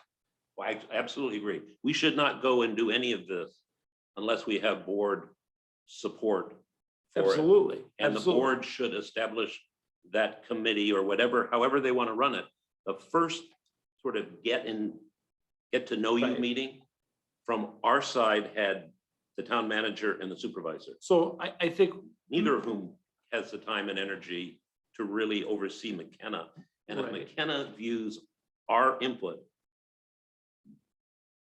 we have to fundamentally shift their perspective. Member Corsage, were you about to make did you have a thought on this? I did, Yeah. and I don't know the right way to do it, but how do we request something to be put on the board's agenda, a topic that we do want them to discuss? I think we could make that think request what through we're staff. doing I don't is- know I don't know that means it will get put on their agenda. If but- I could address this and we can just nip it now. I texted our supervisor, are you on this meeting? She said yes, and I hear you and this will be taken care of on Wednesday. There we go. Okay, so it will be on, hopefully, their agenda Wednesday. The other thing to do, by the way, is at the door of the new Thank you, township Member hall, Granite. we could nail it, a list of our demands on the one thing, by the I way, I will prefer note- not to increase maintenance costs Well, the on one other township thing I will note properties. with the town hall that we spend so much money on. Yeah. For those of us who like a disability door opener, we don't have one yet. Hmm. I don't think we're in compliance with the ADA at our own township hall, That's why I wanna- but we are there. I have talked to them. They are putting it in. Okay, good. But it just was sort of funny to me All right. that having spent that money, I still had to sort of back my way in and open it and then, Hopefully they get that addressed quickly. well, they may have not wanted me to be there. I would hope that that's not why they're not ADA I compliant agree. yet, but That's all the issues I had. I have a quick one. yes, why not? I'm just- it could- I'm just kidding, no, I'm no, it could be quick. I'll put it at that. Okay, I would like to know if somebody from the township could put together, for lack of a better word, an orientation packet or an orientation, structured orientation for new people on the planning commission. I think that it's very interesting that being somebody new, that when we talk about a lot of things like site visits, how would I ever know that I can go out to a closed gated place and walk into there to look at something without having some sort of orientation process to go through what, and I know we're talking about a lot of things that are going to change, but I would like to see something from somebody at the township put together, maybe a list of topics or something. I'm more than willing to look at them to see if there's more or less things that maybe should be added to start growing it. and maybe I should address something here because on the site visit thing, maybe I'm just a little naive because in my line of work, I get called to look at properties all day long. So I just have this kind of rule in mind that you walk in as though you own the place and people never ask you questions because you look like you know Or what they you're shoot doing you. and you should be there. Yeah. And that's the way I've been doing things for 36 years or so. And so for me, it just kind of is natural that, oh, I need to look at this. I jump the fence and look at it. Maybe I should say jump the fence. but- No, I would Find a not, gate. I would not say you should do that. Right. But so what I'm saying is, no, I'm not advocating you jump fences. But what I'm saying is that, so I want to be careful that when I say I check out sites, I don't want anybody to feel uncomfortable. I mean, I wouldn't go into a fenced yard without knocking on a door, but you know, My I, point is, I get this, and this is where it goes to being long or short. I'm just suggesting that somebody comes up with a list of items for an Mhm. orientation. If there's any other turnover on the commission, somebody at least has a starting point. When you're talking about talking amongst each other, another good question is history of things. I think it's important to be able to talk to each other to find out history of things that have happened. Are those things allowed? Are those not allowed? So just asking if they can start to put together a list of things, of topics that we can look at to decide appropriate orientation topics. yes, Director Peterson, would you like to add something here? Longer than it needs to be, but. We've it's already good- done that. Yeah, it's good. It's a good comment. We also offer a lot of training opportunities that you guys will get periodically. So there's some good, and of course now a bunch of them are virtual. So We always have money in the budget to get trainings for some of those. Now, they don't happen, immediately when people get appointed sometimes, but you'll get those emails consistently. So you can always take advantage of some really good trainings that the state does for new commission members and things like that, that we're always passing along. And I get that, but again, this could be the first time I've heard that. Where if there was an orientation of some sort that somebody Right. can go over, I- that would be something. I agree, there needs to be, I think there should be a little more orientation. I know, particularly even just becoming chairman of the planning commission, there probably should be a little discussion before that. They just end up there. But on the other hand, someone may argue that if staff is less involved in that process, then But I understand that, but I think that if you look at standards across other communities and what is the expectation, there usually is some sort of orientation process, so you know what you're doing, what is appropriate, what's not appropriate. I've asked a couple and you'd be surprised. There's not as much there as you'd think. I know there is some But somewhere. There are some We somewhere. should be striving to be. And I am Yes. not going to disagree with you. I think that there can definitely be more than what we have now, which is near zero. And so, I would hope that, go ahead, I'm sorry. No, I was just gonna say, I thought, and Steve, for you maybe, the Michigan Township Association website, I thought we had unlimited access to that. Once again. Maybe this, I thought, yeah, is that the case? And if it is, can we get it? okay, I thought we had unlimited users. I'm sorry, maybe that's the better way.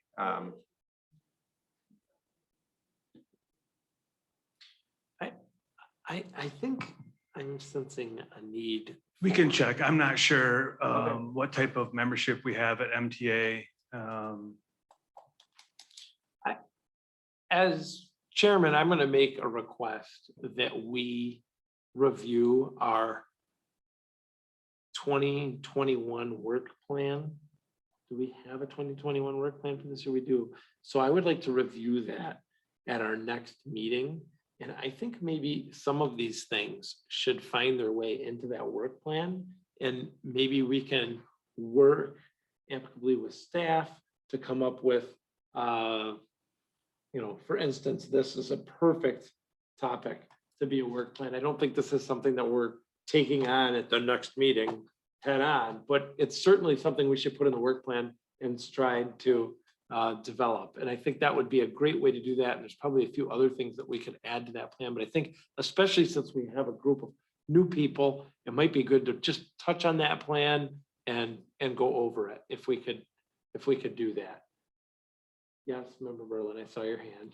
Yes, I just wanted to, I agree wholeheartedly. In past organizations I've been part of, we get a little binder that has sort of explanations of how the various, here, for example, in a corporation or in a nonprofit, here are bylaws, here are policies.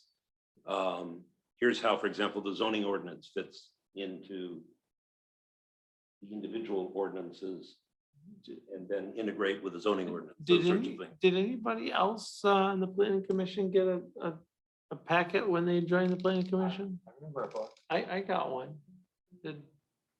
Yeah. Okay. Was it actually printed? It Because was so in long ago, color. so long It ago. was that- in color. Really? I even have I believe I had the same map that Member Moxley sat in front of at a lot of our meetings. This is a point of reference.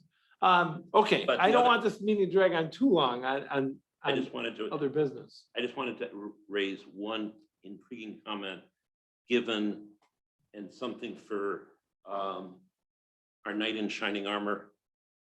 Not necessarily to make the point of the board meeting, but on our website, where is Cascade's integrated comprehensive master plan? I was looking for that as well. I I found it. believe it's in the community Community development. but development if you page, look- right? If you search and put in comprehensive plan, You won't find it. The search engine on the website is not very good at finding stuff. It's No, kind of like Google. I found it. You have to look at, I had to look at sitemap. Right, you didn't use the search engine to find I it. tried the search engine. The search engine will show you minutes of meetings from long ago, some of which you can't even open. Right. Yeah. But I've if you been go there down too. site maps and then you go into departments and then you go into community development. And then you go to the very bottom of the list and the last item is the comprehensive plan, Yeah. which turns out to be that Cascade vision. With its Mhm. 4 themes and action items under all of those. What that tells me, and this is the point really that I was trying to make to help trustee Nordhook. That means that that vision is really sitting in a closet gathering dust. If we don't even make it as visible as we should, and if you look at the action items from 4 years ago and see what was approved or what wasn't, I mean, what has happened, Mhm.